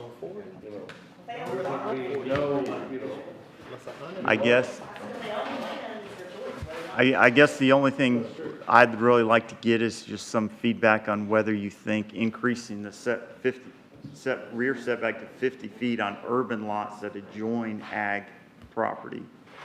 If you think that's reasonable, if that's, I think that's doable. I think it would be, provided that it belonged to homeowners association. well, I mean, it wouldn't be retroactive, so we couldn't retroactively apply, so it would be moving forward for any new subdivisions that came before the board for approval. We'd have to, in our review, just make sure that they increase the lot depths adjoin any areas that adjoin A1 or farm. Of course, Currently another farm thing parcels. too, 5-acre lot running $30,000 for 5 acres, a 40-acre lot ain't gonna sell for $30,000 an acre. And you're gonna see a cut there in price. I guess what they're saying is that these urban lots affect the farmability of the adjoining land, so the farmers absorbing all the impact of the development, and that the person doing the development has there's nothing, I mean, I there's guess no the thing impact to to do them. is, I mean, look at it from a bigger overhead view, like how much area are we talking about is actually gonna be impacted by a potential change? I mean, how much acreage are we talking about? How much is out there? Where exactly does it rest? Where's the balance as far as, what size of lot works with, certain densities? Again, you're not putting affordable housing on 5 acres either, you're not. No. You're not. Yeah. So at this point, are we talking about, let's restrict to only infill? And, at what point do we begin? It would be moving forward from whenever this is adopted, obviously, right? Well, I think this is more addressing that urban-rural edge. Right. And I think most of the property that's not yet approved for development is at that edge, besides like the Bevins, the property that we just, that property and the other Bevins adjoining 460 and some other, and then I guess on the east side of 25, those properties that are kind of Whitaker Land Company, those are kind of interior, but there's a lot of. I would think all the stuff you just mentioned would be grandfathered just for the pure fact that it already abuts residential development. All the folks that were here from the colony speaking last time are, the ones that abut the farmland right now. Yeah. So. We've there's- got, I think, most of this would apply to the properties at the edge. Right. from Frankfurt Pike on around to Yeah. Cincinnati Pike, I mean, You're let's right. be realistic, in the next 25 years, Yeah. a bunch of that's gonna be developed, and there's gonna be budding next to Is farming. that all residential, or is there mixed use or commercial through there, or Where at? all along the new bypass area? Is all that residential? Oh, the new bypass is all ag, zoned ag now, and it's not in our So future land use. It all have to go through zone change. Yeah. Roads is built for it Joe, I to be got a changed question fast. for you. Can all Right, of this that's kind of stuff, what I'm getting at. Yeah. Everybody looks at me like, oh, that's where our hamburger is going.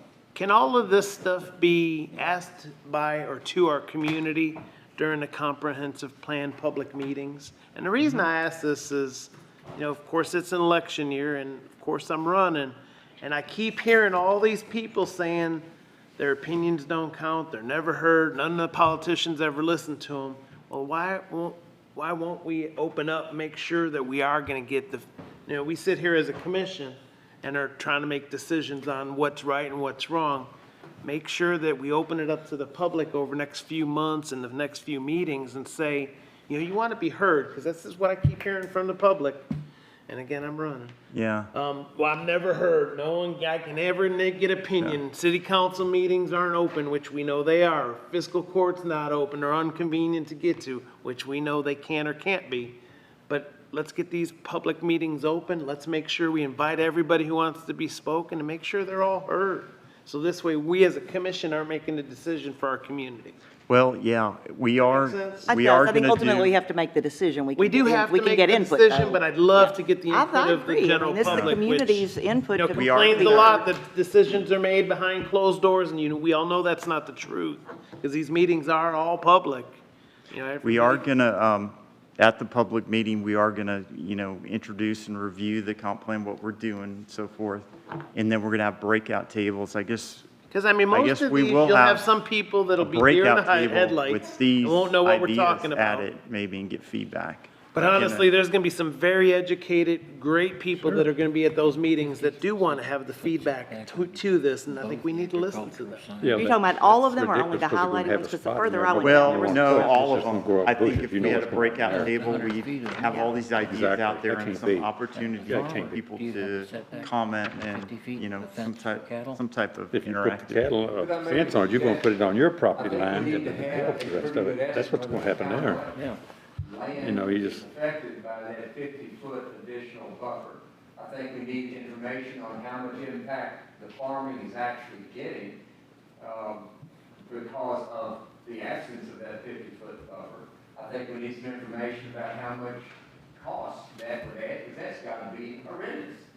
I mean, every developer, and I don't talk to any of them like you all do, but I've had several who are still whining about Fayette County in their 40, because that's why they're here, because they're running out of places to build. I frankly would like the idea of us doing a whole lot less of it, but at the same time, I don't want to drive our prices to the point where only some, you know, very well-off people can afford the property. And I don't want to do something dramatic if, in fact, it's a pain to the farmer, but it's not actually, you know, interfering with farming. I mean, goodness knows. I think if we had a 40-acre minimum, it would really slow down development. I think it'll stop. Right, it really would. What's the 5-acre tract now? Woodford County doesn't want any development over there. Well, it hasn't stopped in Lexington, Well, Fayette County. It hasn't stopped How- development, but it has impacted industrial growth. They're Well, I mean, out of place. Well, I'd say put this to task at the comprehensive. I think Charlie's point's a good one. The perspective's important when they're looking at it. that don't have some facts behind it, 'cause yeah. They like to say 40-acre lots, but in reality, they don't understand, or not thinking about maybe the flip side of what that does to I mean, I don't know prices. how people afford So what we're perspective's selling now, important. much less make it afford. I can't imagine. Well, it would be roughly a 60-foot wide lot. It'd be 3,000 square feet. They'd have to add to a lot, so whatever the land cost is and. you Any know, other it would- questions for Just Joe? like, look at this Finley property that we looked at tonight. If one or two of those sides had butted up to next to farmland. Well, the they would- Finley would be considered, that brother's land would be A1. Yeah, and was they a wouldn't be one. able to afford to make that development. You know, they'd have to come in 50 feet off of that, so that's the kind of thing you have to. But would that take, like some of the driveway right up next to that woman's fence? If you have that kind of buffer, you know, that kind of. We wouldn't have had that problem then. That's right. Is that right? Well, if it was a subdivision, that was going in next to her, not just a, yeah, that's just a single lot. It wouldn't matter anyway. But we've got driveways up against boundary fences all over the place. I mean, because there's no restrictions on that. Yeah, really, I mean, you have, you know, a car passing over it every 3, 4 times, 5 times a day. It's not. You just cut out the uses of the land, so everybody's gonna be pushing, you know. And if I can, I know I was adamantly opposed to the one item, but I will speak in favor of some type of buffer in that case, because I know the land that was approved last meeting for us to develop, my husband and I, has been dealing with that issue for 30 years at the colony, and if that had never been developed, then we wouldn't have been developing what we're developing, but it made it impossible to farm when people show up at your front porch complaining about the fence row and throw stuff over the fence row that the livestock eats, and it's, you know, a very big challenge. So I understand the necessity for that bigger Yeah. setback. But I don't understand the necessity for the fence. That doesn't do anything extra besides bring a hassle for mowing, in my opinion. Well, and But- it's really, to me, it's, so if I'm the country, I can't go within 50 feet of my property anyway. Right. That's all we're asking to do is make it even playing field, so they, Right. I can't go up the fence, I don't let them go up the fence. That's the way I read it, right? Right, yeah, but you have a lot of acreage. They have 6,000 square feet or whatever, a lot size. But it's is. got a restriction on it, and then Brad, it's got a restriction on it. You can't do nothing with So it. anyway, so it's like, you know what it is going into. 2 fences is ridiculous. Yeah. No question about that. The amount of cost. So, I mean, unless we have more feedback, I think I've gotten good feedback. We'll do a little, you know, research into, the impact on, you know, affordable housing or the cost of building. And I think, yeah, if we have a breakout table where we, you know, get feedback on all these things, I think It'll help. that'll take Hey, us. let me ask Brad and James a question. Number 6, it says recommend native species planting when possible. I mean, I know we don't want toxic plants there, but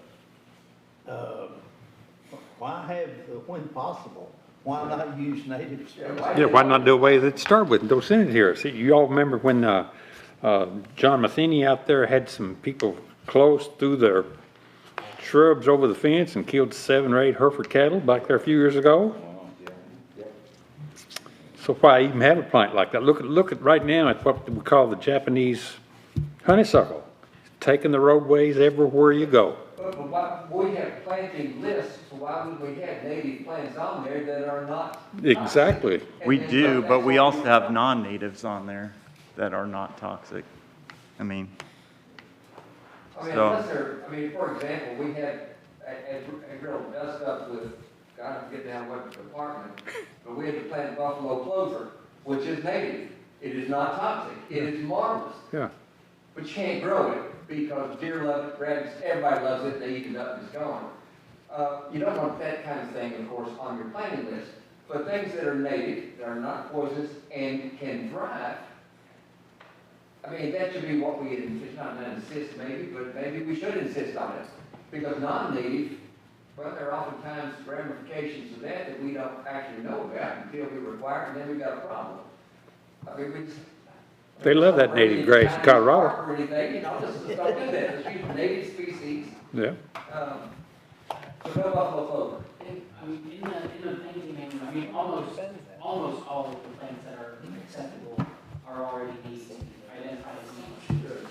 The only, I think, part that we're not sure, it's not in the planting manual, is which of those may or may not be harmful to livestock. We got a tremendous ag department in the UK, and they say everyone. I know on occasion we would do that. They'll even find buffalo clover for it. Over and over and over until the state said we could stop trying. Any other questions, comments? Anybody in the audience like to speak that are here? Question? Come on up and speak at the microphone. We'd love to hear from you. Yeah. You're not someone is, you better tell the truth. On the 40 and the 5. State your name. Isaac Hughes. I've done some inspection for people like the building inspector, and they've started houses that they might have had like 45 acres, and they'd already started the house thinking, okay, everything's good because of my farm.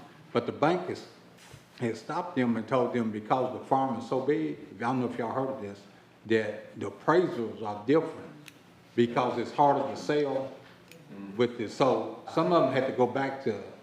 It's a percentage of the value, I think. Correct. It might be like 50% or something. As long as the house is more than 50% of the total value, then they can package it. So did that 40 and 5 make a difference?